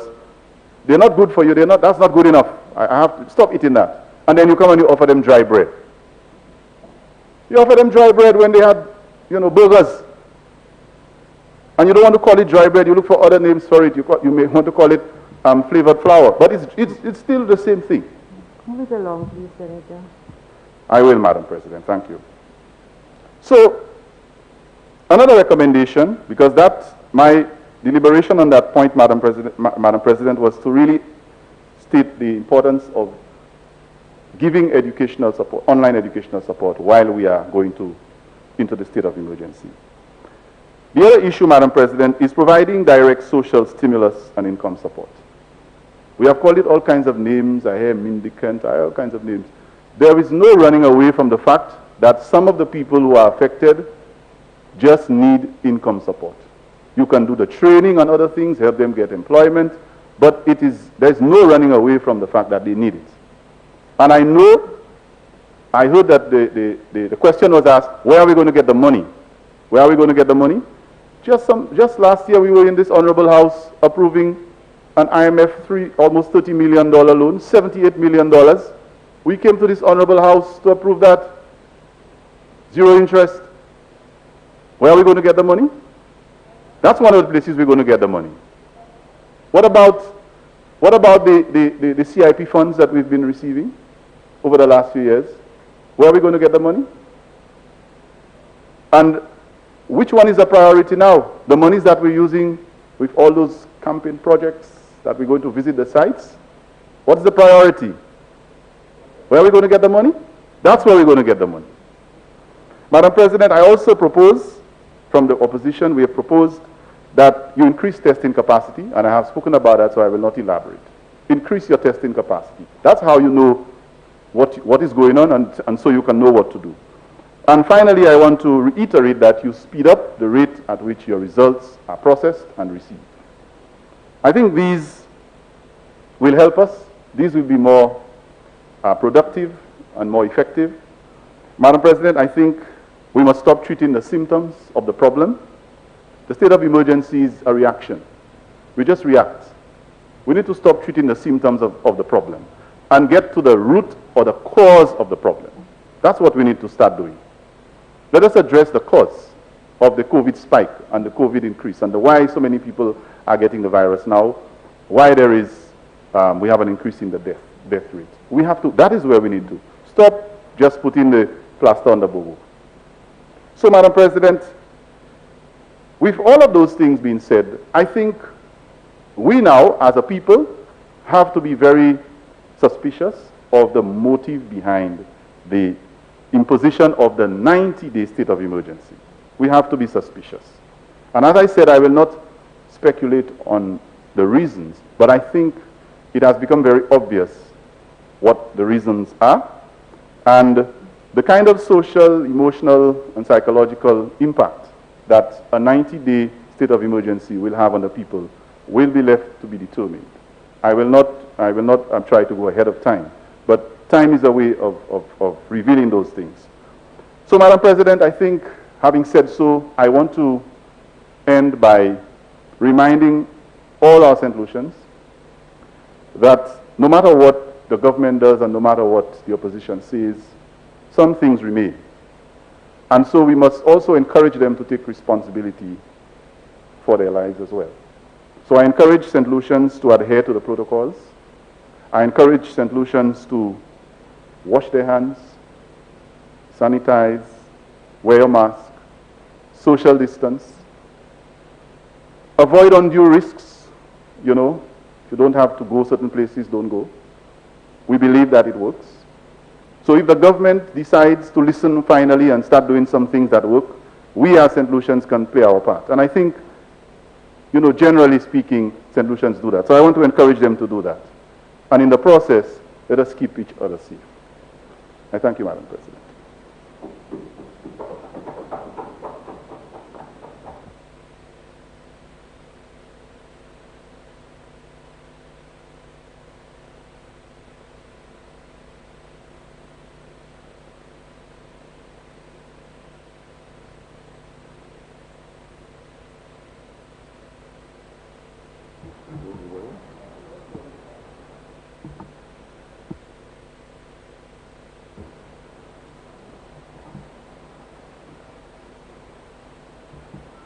Senator Ogier.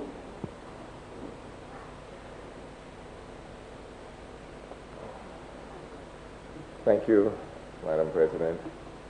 Good morning, fellow senators, and I suppose... Senator Ogier? Yes, ma'am. 1 minute, please.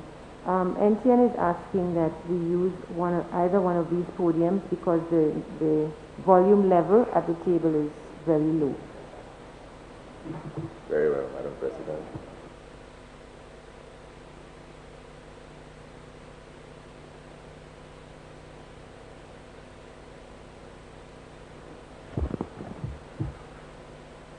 Good morning once again, fellow senators. It is our first sitting, so we look forward to a profitable session. I would like to begin with your leave, Madam President, by offering sympathies to Senator Francis, who's lost his father, but equally to Senator Mauricia Thomas Francis, who has lost her brother just days ago. Our sympathies also to the family of the late Charles Cadet, I should say the iconic Charles Cadet, who contributed so much to our cultural treasury, and he will be missed by fellow members of the creative community in St. Lucia. The sadness of his passing is that there is no obvious continuity to the valuable work that he did, neither in the consciousness of our nation, which sadly knows little of him, nor in the continuity of the creative work for which he is best known, which is specifically but not exclusively the composition of music for theater. Madam President, the substantive matter at hand is the House's approval of what can be generally described as additional powers for government and government authorities. I note with some interest that we have given tacit approval to no less than 14 statutory instruments this morning, all of which have to do and are so titled prevention and control. So we are adding to the extensive list of powers already bestowed upon government and government agencies, and which, if we have to judge by rising number of cases, rising number of isolations, quarantines, and sadly, rising number of deaths, that these existing instruments of prevention and control and power have had limited success. In taking such an authoritative approach to the pandemic, I think we have to admit that we have limited ability to monitor, to enforce, and even to prosecute. And so while a legal basis for action is always necessary when the state is acting, we're also missing opportunities for inclusion and encouragement.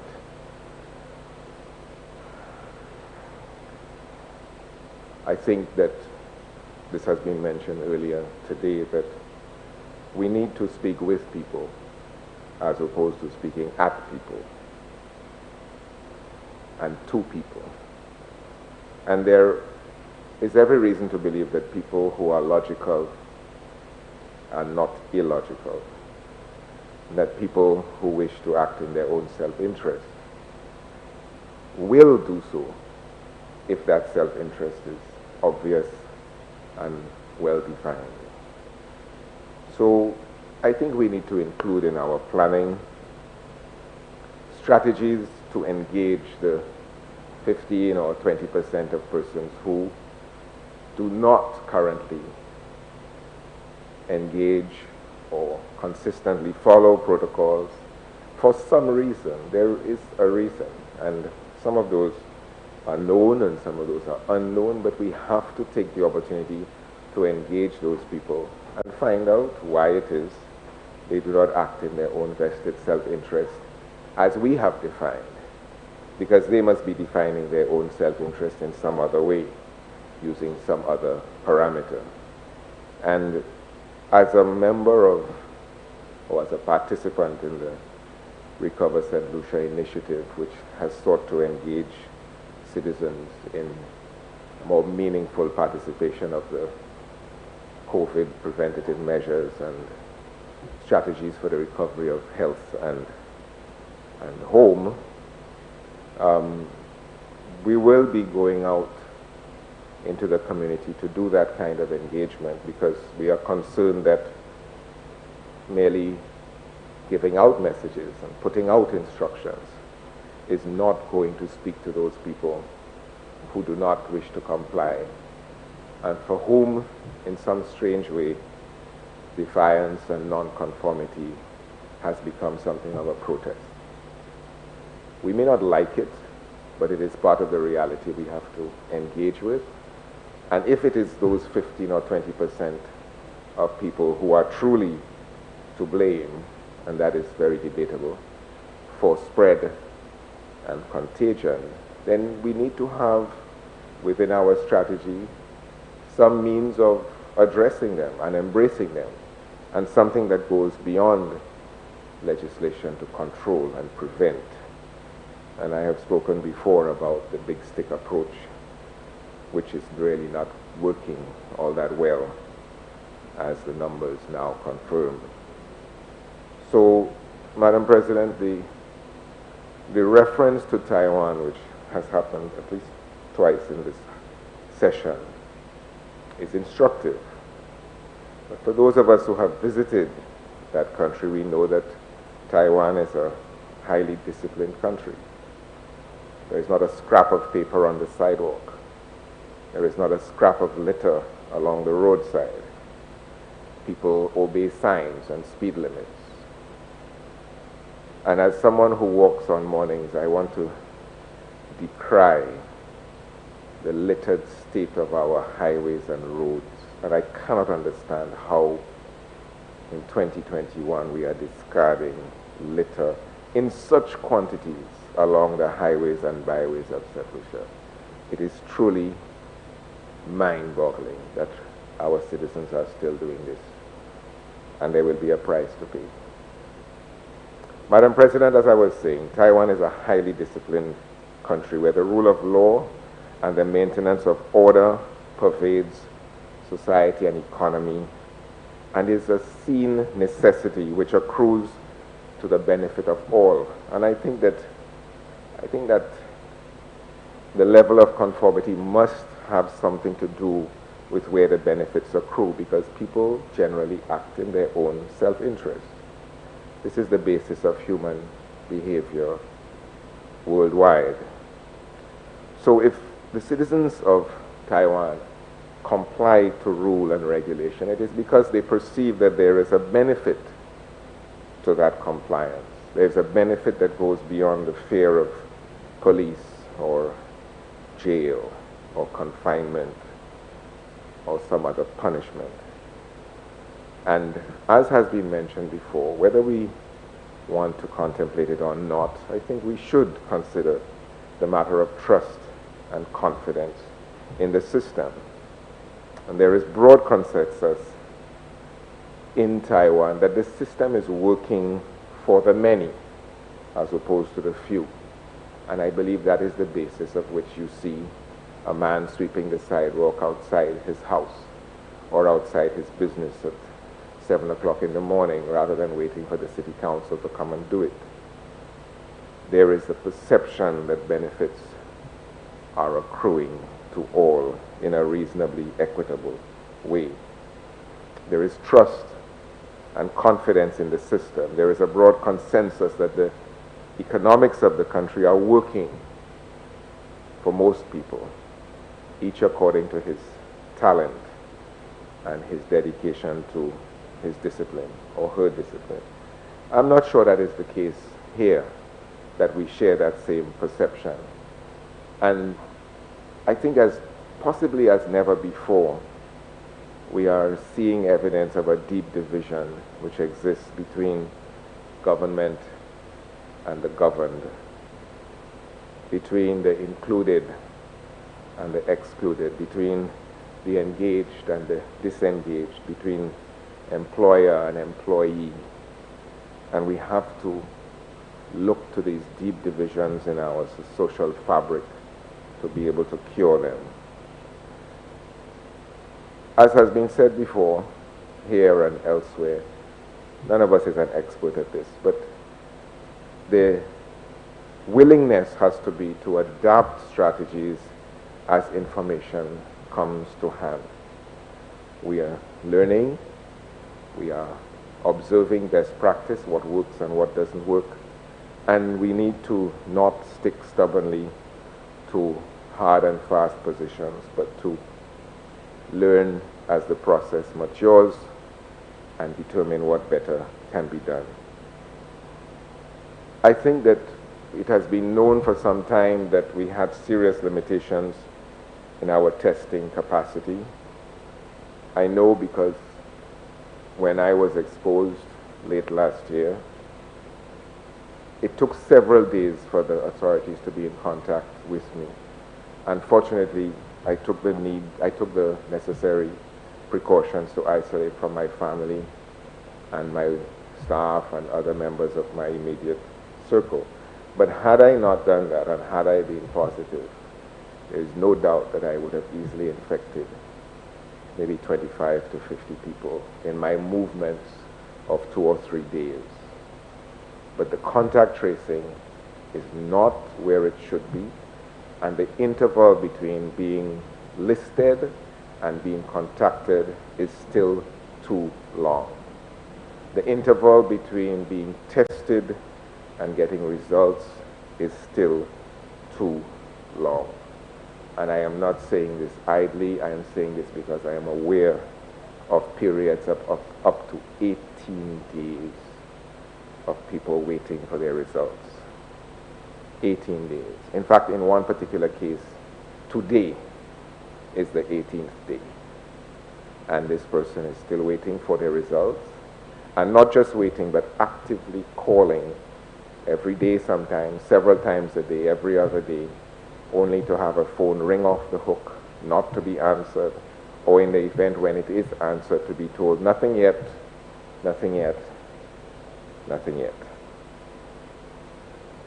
I think this situation has been worsened, I think, and I would like to be corrected if I am wrong. It has been worsened by the fact that our facilities now have to provide negative tests to persons departing the country, as that stipulation has been made by receiving countries to whom our visitors are returning. They must return with a negative test, and therefore that has put additional stress on the system, and I for one would like to learn whether we have done anything to improve the processing time so that our people are not left as a second option, as a lower priority, waiting for their tests while we deal with the more urgent need and possibly construed as the more important need of sending visitors back to their country with a negative test. I think that requirement has further overloaded the system, and as a result, we find locals and residents becoming a second priority.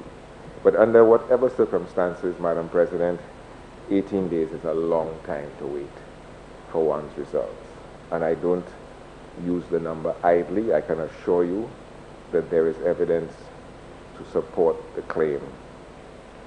Meanwhile,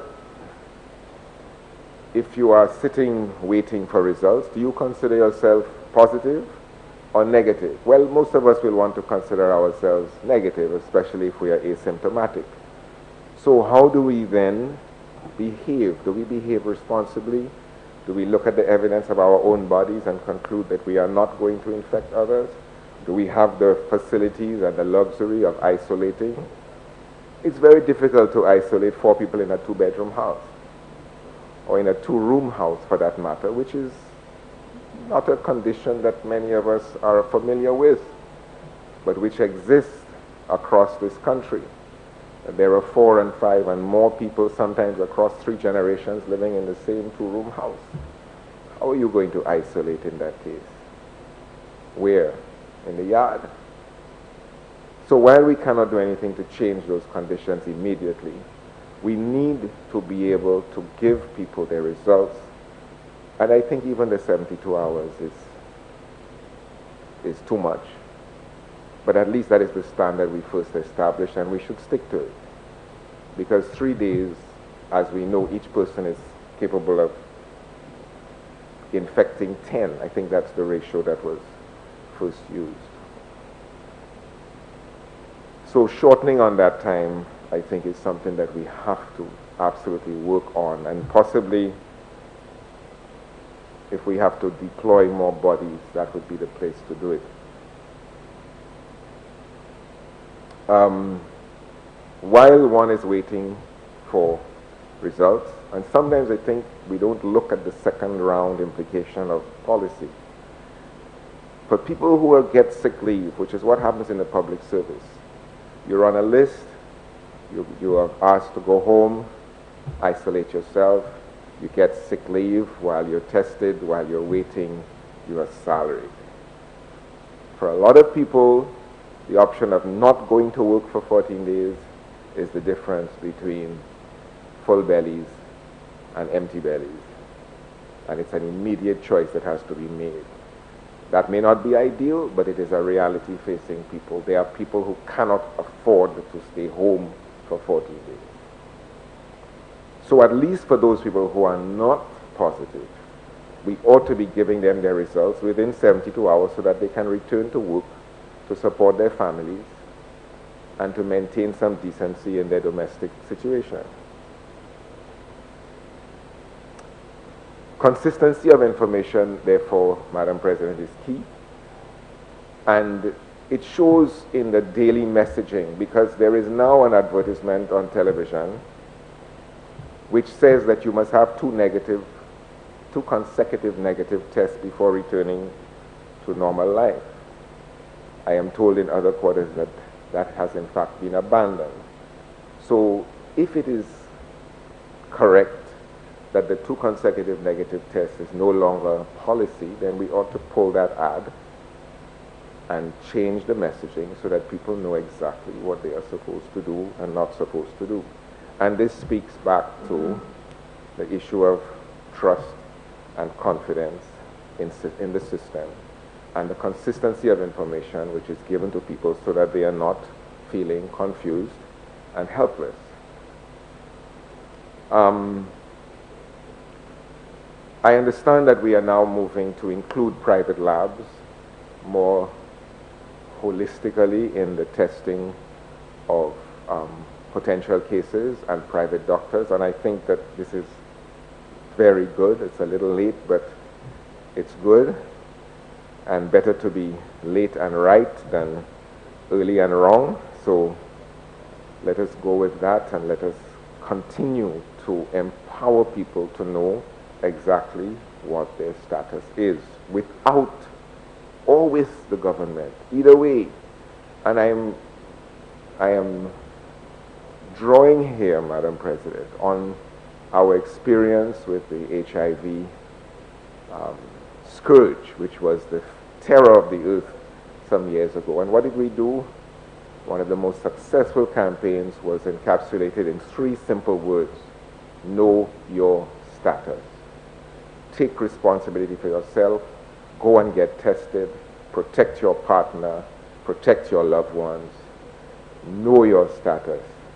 So the whole drive was towards individual responsibility, irrespective of whatever government was doing. And I think we need to learn from that experience, make people responsible for their own status, and allow them, encourage them, and support them through responsible personal action. The move to prevention and control and authoritative disciplining of wayward little people is not producing the results that we need. We need to treat people as adults and encourage them to act responsibly and give them the support that they need to do so. So we should be also looking, Madam President, at empowerment and encouragement for people to act in their own best interest. I note also in terms of consistency and trust and confidence in the system, Madam President, we have in the statutory instruments one number 28 of 2021, State of Emergency Regulations, which is a 7-page document in which there are no less than 19 references to nationals and residents. Nationals and residents, as apart from any other category of person who is subject to the law. And it really raises several red flags as to why we are making legislation specifically and exclusively to control the behavior of nationals and residents as opposed to other categories of persons. Everybody in this country is subject to the same law. And I must ask of the legal luminaries in this room and further abroad whether it is a healthy thing for us to be making legislation that is specific to residents and nationals on a health matter, and it points to a certain deep and disturbing difference between how we treat different categories of persons existing permanently or temporarily in our space. And that should disturb us deeply, because that cannot be right.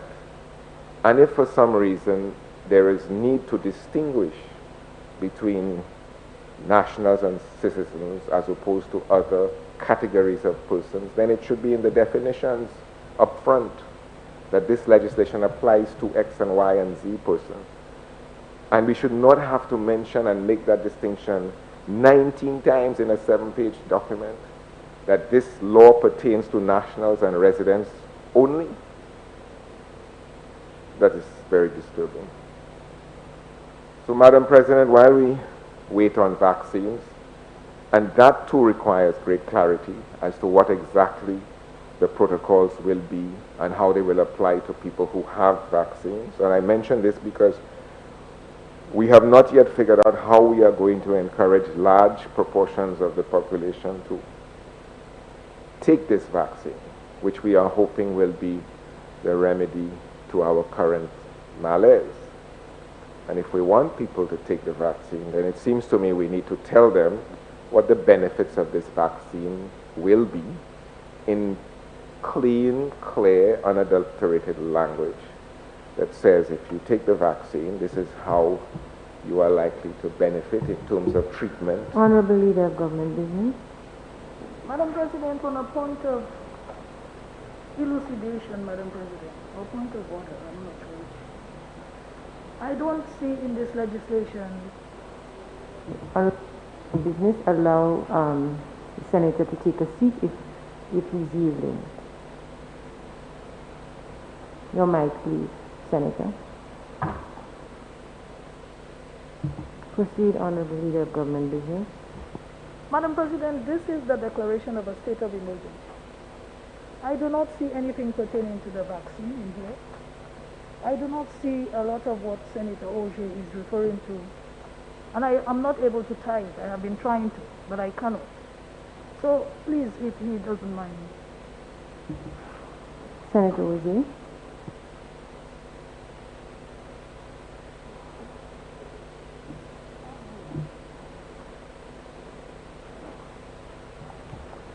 Thank you, Madam President.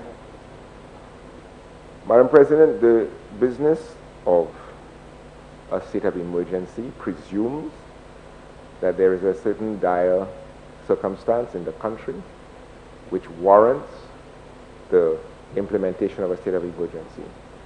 In considering the merit of that proposed legislation, I believe we must look at the holistic situation facing the country, and in order to justify it, we ought to be discussing what other methods are available to us before, during, and after the state of emergency.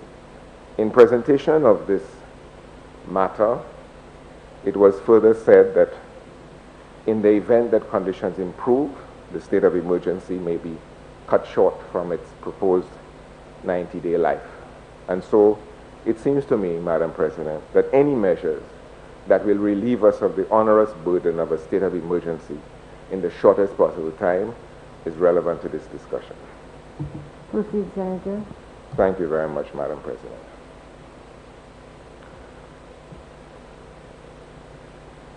So I believe, Madam President, that while we are waiting for vaccines and other remedial measures to take effect, we also need to consider very carefully the impact that the current measures are going to have on the poor and the underserved sectors of our society. The disruption, Madam President, to normal life is not so difficult for us who are adults. We will adjust and we will carry on as soon as we possibly can. But for our children, who are going to lose the opportunities which the rest of us have already enjoyed, we must pay special attention. And I want to highlight here the business of early childhood education, for which an exception must be made because it is a person-to-person, face-to-face contact activity, which, if it does not happen, is going to severely undermine the educational foundation of a whole cohort of children. And we're now into the second school year during which the COVID pandemic is taking effect. And, Madam President, I do crave your indulgence because this is extremely important. Early childhood education is proven to be the most Senator, important. Yes. I will ask you to be brief on that because I do not see it as being tied to the state of emergency that is Well, being if you will discussed. permit me, I will make the link, Madam President. Yes. Please do that as soon as possible. Indeed, Madam President. So, in considering the impact of the pandemic, Madam President, in considering that under the state of emergency certain activities are limited, in considering that powers have been enacted to prevent the normal association, gathering, and congregation of persons, and considering that this affects the education sector most stringently, and considering that our children do not have choice but must comply, I do believe that there is a direct correlation between the matters. But moving quickly along, let me say that I believe that we must find ways to subsidize early childhood education. It must not suffer under this pandemic. And also we should be considering, in the interest of our children, the subsidization of examination fees. There are many families who have lost income, Madam President, who have lost jobs, who are unable to pay the examination fees for their children to sit CXCs and CSEC and similar qualifying exams. They are going to be permanently disadvantaged if we do not address this. Still on education, and still because it is a key disadvantage which is occurring under the system. Remedial summer education, I believe, is something that we ought to be considering for that cohort of students who is going to be graduated up and out of the system without having received the necessary foundational instruction to move on. And again, that is a permanent disadvantage which is going to impact health, education, economics in the years ahead. Training for teachers in digital delivery, I think, is also an important thing. There's a lot of best practice available, and we ought to be taking advantage of the global examples that exist to bring our teachers into the digital environment as seamlessly as possible. Madam President, moving along, we hear people referring rather casually to businesses falling by the wayside during this third round of the pandemic, the third spike, as it has been called. And we say this as if it is an acceptable loss, but small local businesses represent the vast majority of jobs, mortgages, rents, bills, vehicle loans, consumer credit, particularly in communities outside the tourism belt, which is receiving a disproportionate amount of our attention. And so I therefore wish to once again ask the authorities to consider, even during the time of this state of emergency, when maybe there is space to contemplate alternative policies, that the business of payroll support be actively considered. We need to find ways to help businesses keep people employed. And if that burden can be shared between government and employee and employer, then it will take 1/3 of the resources of doing direct subsidies to employee alone. We need to find ways to help our businesses to survive, and equally importantly, find ways to help businesses keep people employed. Madam President, I am near to closing, but let me just mention through to you that in 1999, I believe it was. Senator, you have 15 more minutes. Thank you, Madam President. I will hardly need that much.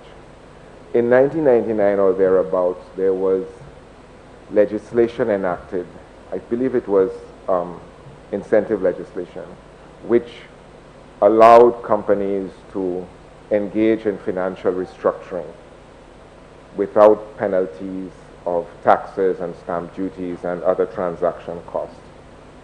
I envisage that 2021, with its toll on businesses, is going to require a similar sort of accommodation, and I would like to ask our policymakers to look at that regime and put in place incentives and encouragements for companies who are under stress to restructure, retool, and therefore be in a stronger, more competitive position to continue post-COVID, because the impact on small and medium-sized businesses has been devastating. Layoffs, redundancies, idle capacity, these are, with overheads running, these are major considerations for most businesses, and we need to find ways to allow our businesses to survive. It is not acceptable for us to just say, well, some businesses will fail and some failed already and more will fail in the future, because the employees of those businesses are going to be on your hands sooner or later. So I would like to suggest that as we contemplate the need for a state of emergency, the need for a curfew, which is curtailing business hours, which is curtailing even the range of goods and services that can be traded. Some companies have been allowed to open, but they have been barred from selling certain categories of goods. And the categories of goods from which they have been barred are not just alcohol, which is a separate conversation, and there is some reason for this, although there's weakness in the proposal. But there are companies who are open and you are told that you cannot sell certain categories of goods, which have nothing to do with alcohol. And that again is just unnecessarily reducing the level of economic activity in the economy. And that is affecting jobs, and that is affecting incomes, and that is affecting people's ability and willingness to comply with the very state of emergency that you wish to promulgate. So it is incredible, Madam President, that it is okay to deliver food, but it is not okay to deliver a stove or a refrigerator to somebody's house, who can very well transact the business over the phone with no contact or risk of contamination. So we need consistency, we need trust, and if there's not to be a divide between the governed and the government, then clarity, consistency, and trust, as we have said before, will continue to be the currency that has to be developed if we are going to emerge from this in any state of or hope of resuming our normal lives and our normal economic activity. Thank you, Madam President.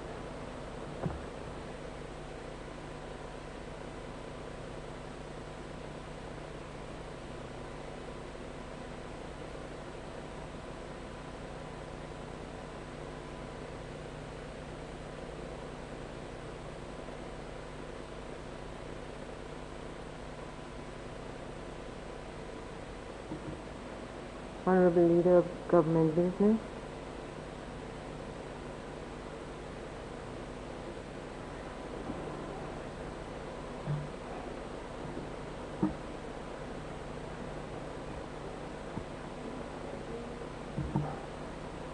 Senator Jawar here.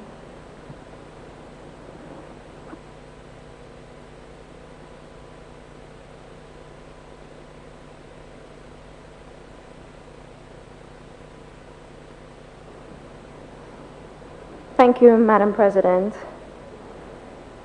Permit me just for a moment, since this is our first sitting in the House for 2021, to wish all parliamentarians, yourself, your staff, a safe and fruitful year. Madam President, I'd also like a minute to extend sincere condolences to Senator Francis on the passing of his dad, and also to Senator Thomas, through you, on the passing of her brother.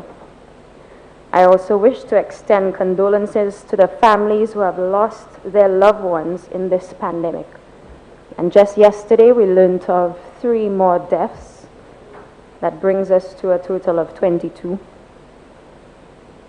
And I am sure that everyone here will agree that one life lost is way too many.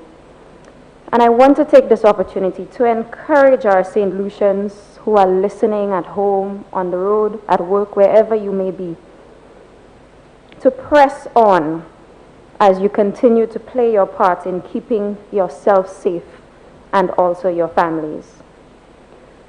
Madam President, drawing to the debate at hand, a resolution to approve the declaration of the state of emergency for an extended period of 90 days, beginning tomorrow, February 11th, ending on the 16th of May, I wish to highlight just a few areas that concern me and the people of St. Lucia as to the effect this extension will have on all of us, given our current circumstances.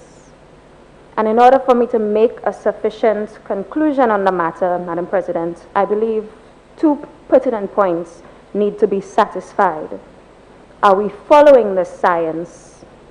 And is this the advice of the stakeholders, especially those in the medical corps, which has influenced this decision to extend, not for 21 days or 30 days, but an extended period of 90 days?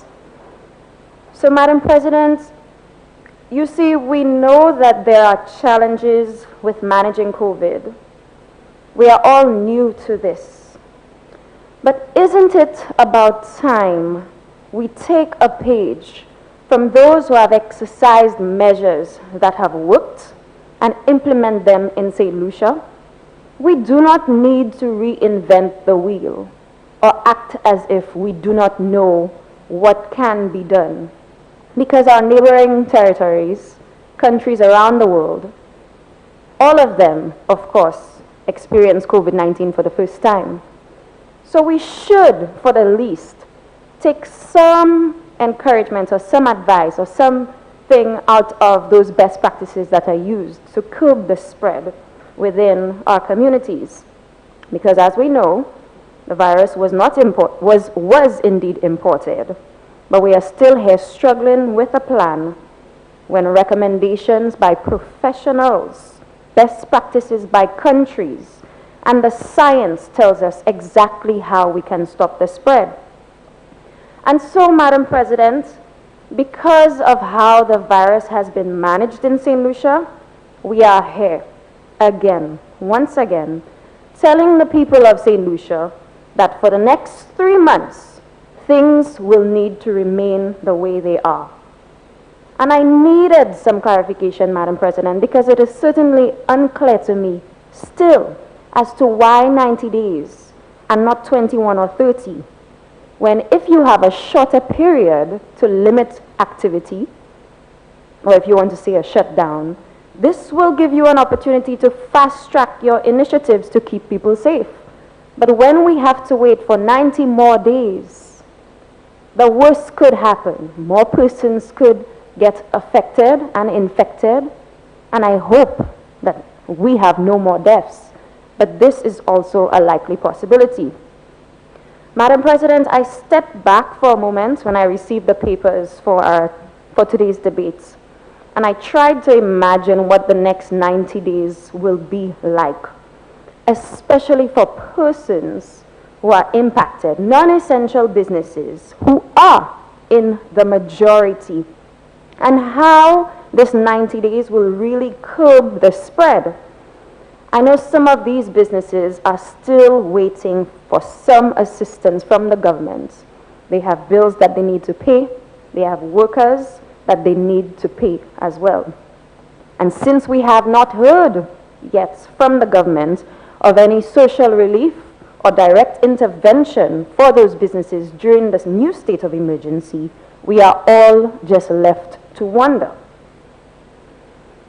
Madam President, another critical part of this business sector that will be greatly affected, and please permit me just a minute or two to just give this example. The small social media businesses that we have seen sprung up as a result of being hit by the pandemic. A lot of our young people, and I really want to take this opportunity to applaud them for taking their ideas and executing their ideas in this critical time. They have developed a lot of social media businesses. They go online, they advertise their business idea, and just over the phone, you're able to call, place your orders. A lot of those social media businesses will be affected, some of whom cake makers, catering services, small restaurants, food services, just to name a few. And these are allowed to be open because they are essential services. These entrepreneurs depend on a grab-and-go system, Madam President, on the delivery aspect of their business, where at this point was only 2 days ago, one of them explained to me that she may not be able to continue her business. And I asked her why. And she said, well, the supplies that I need to bake my goods, to be able to sell my food, I cannot get it from the supermarkets. I cannot get it from the businesses that are currently open. And the few that she may be able to source would be extremely expensive. A lot of those young entrepreneurs, Madam President, they just cannot source their supplies because stores are closed. They're dealing with it now. And now we're telling them that they have to deal with it for another 90 days. You see, as I mentioned, it would be too expensive for them to get those supplies. And there is one particular supply store, and some of you may notice this petition going around, a call for SNS to be opened. And some persons will make a joke about it and say, oh, what you need to go and do by SNS? Whilst SNS may sell products that are non-essential to some, there are essential products that SNS supplies. They need the packages to provide the grab-and-go service. Where are they going to even source that? So this is just an example of an issue that a lot of small businesses will have to face because they will need to shut down, because even as they are essential, they provide food services, they cannot continue to operate. Madam President, 90 days. I wonder if there was some consideration to shut down or limit complete activity, say for a period of 2 weeks rather than the 3 months, because this was a recommendation by the St. Lucia Medical and Dental Association, as an example, a national body speaking on behalf of the Medical Corps of St. Lucia.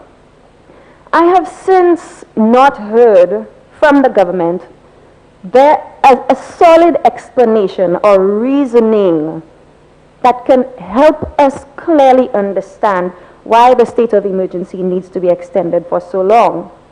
And if the medical professionals are suggesting that, if the CSA is also suggesting that, what is so difficult about giving these organizations a listening ear? To me, Madam President, the government continues to show that it does not listen to the stakeholders, and as a result, we are in the position that we are today. Madam President, going back to the issue at hand, I look at the curfew under the state of under the state of emergency, which is intended to curb the spread. And I find it hard, I find it very difficult to find some logic in that. And the leader of government business spoke about pool parties happening in the night and bars being open. But we all understand that the bulk of activity, the bulk of movement occurs during the day.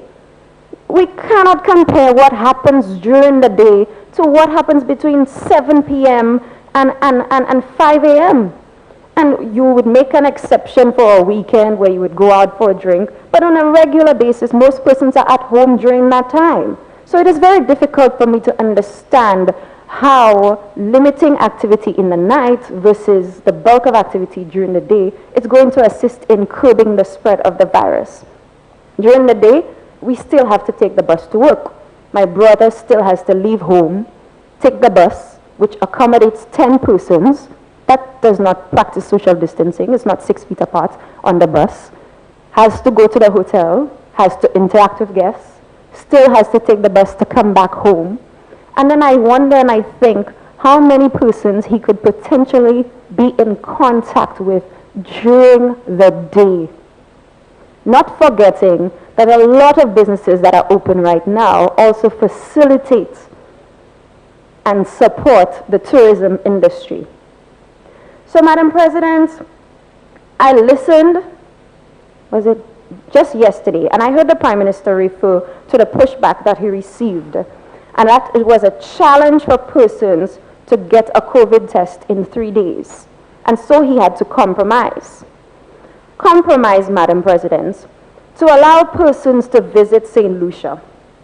And it begs the question, what really is being sacrificed here, where we see straight in front of us, we want to say back door, front door, whatever the case may be, COVID came to St. Lucia, it was imported, and still we find it difficult to put more stringent measures on the source. We continue to blame our people. And now we have just admitted to the people of St. Lucia that we have had to compromise on their health care to allow persons to visit the country. Do you think other countries are compromising on the health of its people? Madam President, the Center for Disease Control and Prevention has required all passengers entering the United States to take a COVID test within 3 days of their departure. You think they are compromising on something that is so important?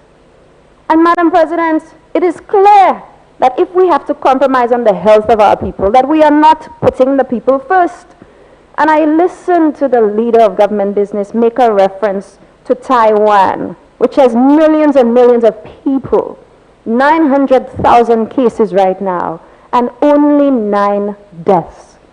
We are 180,000 persons. And this explanation for we cannot compare to other countries because they may have more persons than us or less persons than us, this explanation or this reasoning, in my opinion, is now null and void. Because a country with millions of persons only has 9 cases. Aren't we trying to take a page from Taiwan? And then we would talk about persons being obedient or understanding or respectful of the leadership of Taiwan. This should say something about what is truly happening in St. Lucia and how our people are so mistrusting of this government. Madam President, earlier I spoke of the virus spreading during the day. And I just want to share a short example, a short story. And this is not a hearsay thing. This is something that happened to my family. 2 days ago, or was it 3 days ago, my aunt called me, livid over the phone, really upset. And she explained to me that a gentleman that she takes care of, her uncle, only a few days before, was rushed to the hospital because he had pain in his back. He had pain in his back, so it meant he really needed to go to the hospital. It was unbearable. He got tested at the hospital, and it turned out that he had a bladder infection. Now, this is a man that is sick. He's shut in. He doesn't leave his house to do anything or go anywhere. And it is my aunt and her brothers who are taking care of him. Whilst he is at the hospital recovering, she gets a call from a medical professional telling her that Uncle Joan, I will just use this name as an example, Uncle Jones needs to be discharged from the hospital because there are suspected cases at the hospital and a potential COVID case in his room. So he needed to be discharged. Now, my aunt, my uncle's thinking, okay, this is probably the best thing to do. They took him home. Whilst he was home, she received a call from the medical professional telling her that he had tested positive for COVID-19. This is a man who has never left his house to go anywhere. And my aunt takes care of him, a house just a stone throw away. Discharged because he obviously contracted the virus at the hospital. She and the rest of our family members needed to take a COVID test just to be careful or just to be safe about their health. And fortunately, they tested negative. So if they tested negative and he tested positive, what does that say? Where did he get the virus?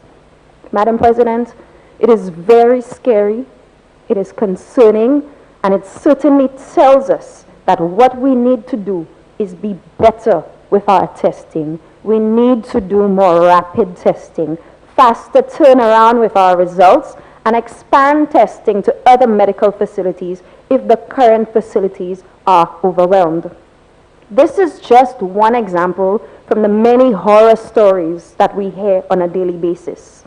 And it is important for us to implement those critical components to manage our healthcare. Otherwise, we will have perhaps the worst on our hands to deal with. Rapid testing, Madam President, test, test, test. And if you recall, the last time we came here to talk about COVID-19 and testing, we heard all sorts of excuses as to why this should not be done. Excuses that it is going to prevent people from coming to St. Lucia, it will scare people from coming to St. Lucia, but it still happened. Madam President, this state of emergency, this is a critical position that we are in, and we have to understand that the ball was dropped, and we certainly need to do so much better as it relates to getting back on track. And if we believe that this state of emergency is going to help our people, we need to do more than just say we are going to limit your activity for 90 days. We need to do more and show how we can provide direct interventions, direct support to those persons who will be affected. And I'm yet to hear that. I'm wrapping up, Madam President. If you recall, the leader of the opposition has made a few suggestions to the government to assist in managing the crisis as we see on our hands, where in 1 month we had 1 death, and in another we see 15. Senator, you have 30 minutes left. Thank you, Madam President. Madam President, it is important for us to understand that when we come into this honorable house to speak on behalf of the people of St. Lucia, that we are doing it from a point of care. We are not coming here to just say that you did this wrong and leave it at that. It is our responsibility to also provide some sort of relief or some sort of recommendation to assist and advise the government on how it should move forward. But Madam President, I was taken aback a little earlier, and none of us here are medical experts. None of us on the opposition side, none of my colleagues on the other side are medical experts. But we all do our research. And we are all saying that we are guided by the science and the medical professionals. But when you come into this house and you speak on behalf of people, and you come with the evidence that has been put before you, you are now being referred to as behaving as illiterate people. Madam President, I find it very, very disrespectful, very offensive that the leader of government business would make such a statement. We are talking about educated men and women in St. Lucia, and they spoke of the two Nobel laureates that we have. We are extremely proud of that. I am not a medical professional, I will say it again, but the education that I have, and I'm happy to say that I'm a product of the education system of St. Lucia, we are not illiterate. Tie this to the state of emergency. Please, this is the bill at hand. Certainly, Madam President. My point is, being referred to as illiterate is another example of showing the people of St. Lucia that you do not care about their thoughts, you do not care about the advice that they're giving you, and so Please proceed. Thank you. Please continue. Please move along. Thank you, Madam President. But all in all, my point is that we have to listen to the science. We have to listen to the experts. The state of emergency as it stands, as is being explained by the government, is not clear. We are not giving the people of St. Lucia an adequate thought or adequate explanation as to why we are going to limit activity for such an extended period of time without providing the direct intervention, without providing some assistance. And the leader of government business also said that we do not have the money, when I know we came into this house on several occasions last year to borrow money and to receive funds for COVID relief, to say now that we are going to shut down business and limit activity, and you cannot operate for 90 days without providing some solution, is very confusing to the people of St. Lucia. And so I want to advise the government and encourage the government to follow the advice of the medical practitioners, to follow the advice of the experts, to expand testing, to continue to test, to ensure that the turnaround for testing is quicker. Just as Senator Oje made that valid point, Madam President, that statement that some persons after 18 days are still awaiting tests, you can only imagine the number of persons who would have been infected during that time. So clearly what is being done is not working, and the government certainly needs to do a much better job in curbing the spread. We have not seen a reason as to why the 90 days is going to curb this. Hopefully the senators who are going to speak after me can provide an explanation, because I did not hear it from the leader of government business. And so with that, Madam President, again, I just want to add, test, test, test, continue to test, and do what is right by the people of St. Lucia. Thank you.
Leader of government business.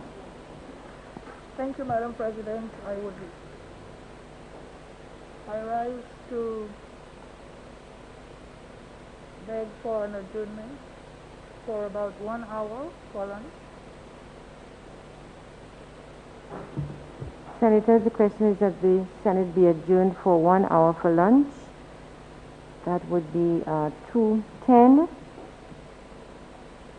As many as are of that opinion say aye. As many as are of a contrary opinion say no. I think the ayes have it. The ayes have it.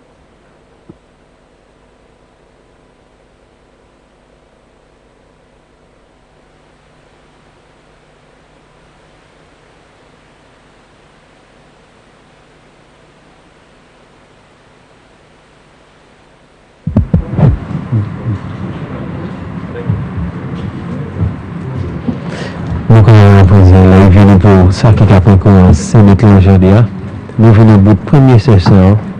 Et puis, nous, en majorité, c'est le gouvernement qui a parlé. Et puis, à son opposition, nous, indépendants, sénateurs, les venus pour nous, j'ai aussi parlé. Et tout cas, fait point, les venus pour qui ça, nous avons 90 jours ajoutés pour un état de secours. Ici, en Sénat, ça, c'est une discussion qui a pris cours hier. Et puis, à présent, il a pris cours ici à Sénat. Eh bien, nous avons en chaque ces gens Sénat qui a fait argument. Est-ce que nous avons 90 jours pour ajouter à ce état de secours? Et puis, nous avons argument ça va continuer pour journée. Et puis là, nous avons Mazen Isaac qui est responsable des affaires gouvernement en Sénat pour un éditeur pour la première passage sur ça, nous avons ici à peu près pour 2 heures et demie qu'on point en pause. Quand ça vient, puis nous, ça nous ici à quand ça fait Sénat qui continue ici à les venir pour papier qui devant Sénat qui c'est gouvernement qui a pour 90 jours ajoutement à ce état de secours et puis pas oublier aussi il y a pour discuter les affaires Baouia les venir pour concession à Soubaoui amendement qui fait en bas section 3 et puis aussi dernière les venir pour empêchement et puis contrôler amendement à ce bill COVID là. Jesse? Thanks for that, Carlton. As you rightly mentioned, we have so far seen the majority of the House giving their contributions toward the motion to approve the declaration of the state of emergency that was published in the Gazette on the 3rd of February as a statutory instrument number 27 of 2021. We just want to let you know that statutory instrument number 27 of 2021 containing a declaration that a public emergency had arisen as a result of the occurrence of COVID-19, an infectious disease commonly known as COVID-19, for a further period of 90 days commencing the 11th day of February 2021 and ending on the 16th of May. And just like yesterday, Carlton, we've seen quite diverse contributions, varying positions on the state of emergency that will be instituted for the next 3 months. The discussion will continue after this break that has been taken. The House has been suspended for an hour, and of course when they do come back, they will continue to discuss the motion, give their contributions toward the motion, and also on the motion for Parliament by affirmative resolution to approve the draft value-added tax order which amends Schedule 3 of the Act to exempt imports of personal items that includes food, clothing, toys and other household consumables contained in barrels for the period 1st February to the 31st of March. The bill down for consideration, almost coinciding with the motion debate that's ongoing now, the COVID-19 Prevention and Control Amendment Bill. So that's pretty much what we're hearing from the senators today. They talk about the state of the emergency, St. Lucia's response overall to the COVID-19 situation. We will go to studio at this time, and the House, we will return when the House resumes in an hour's time. Stay with us.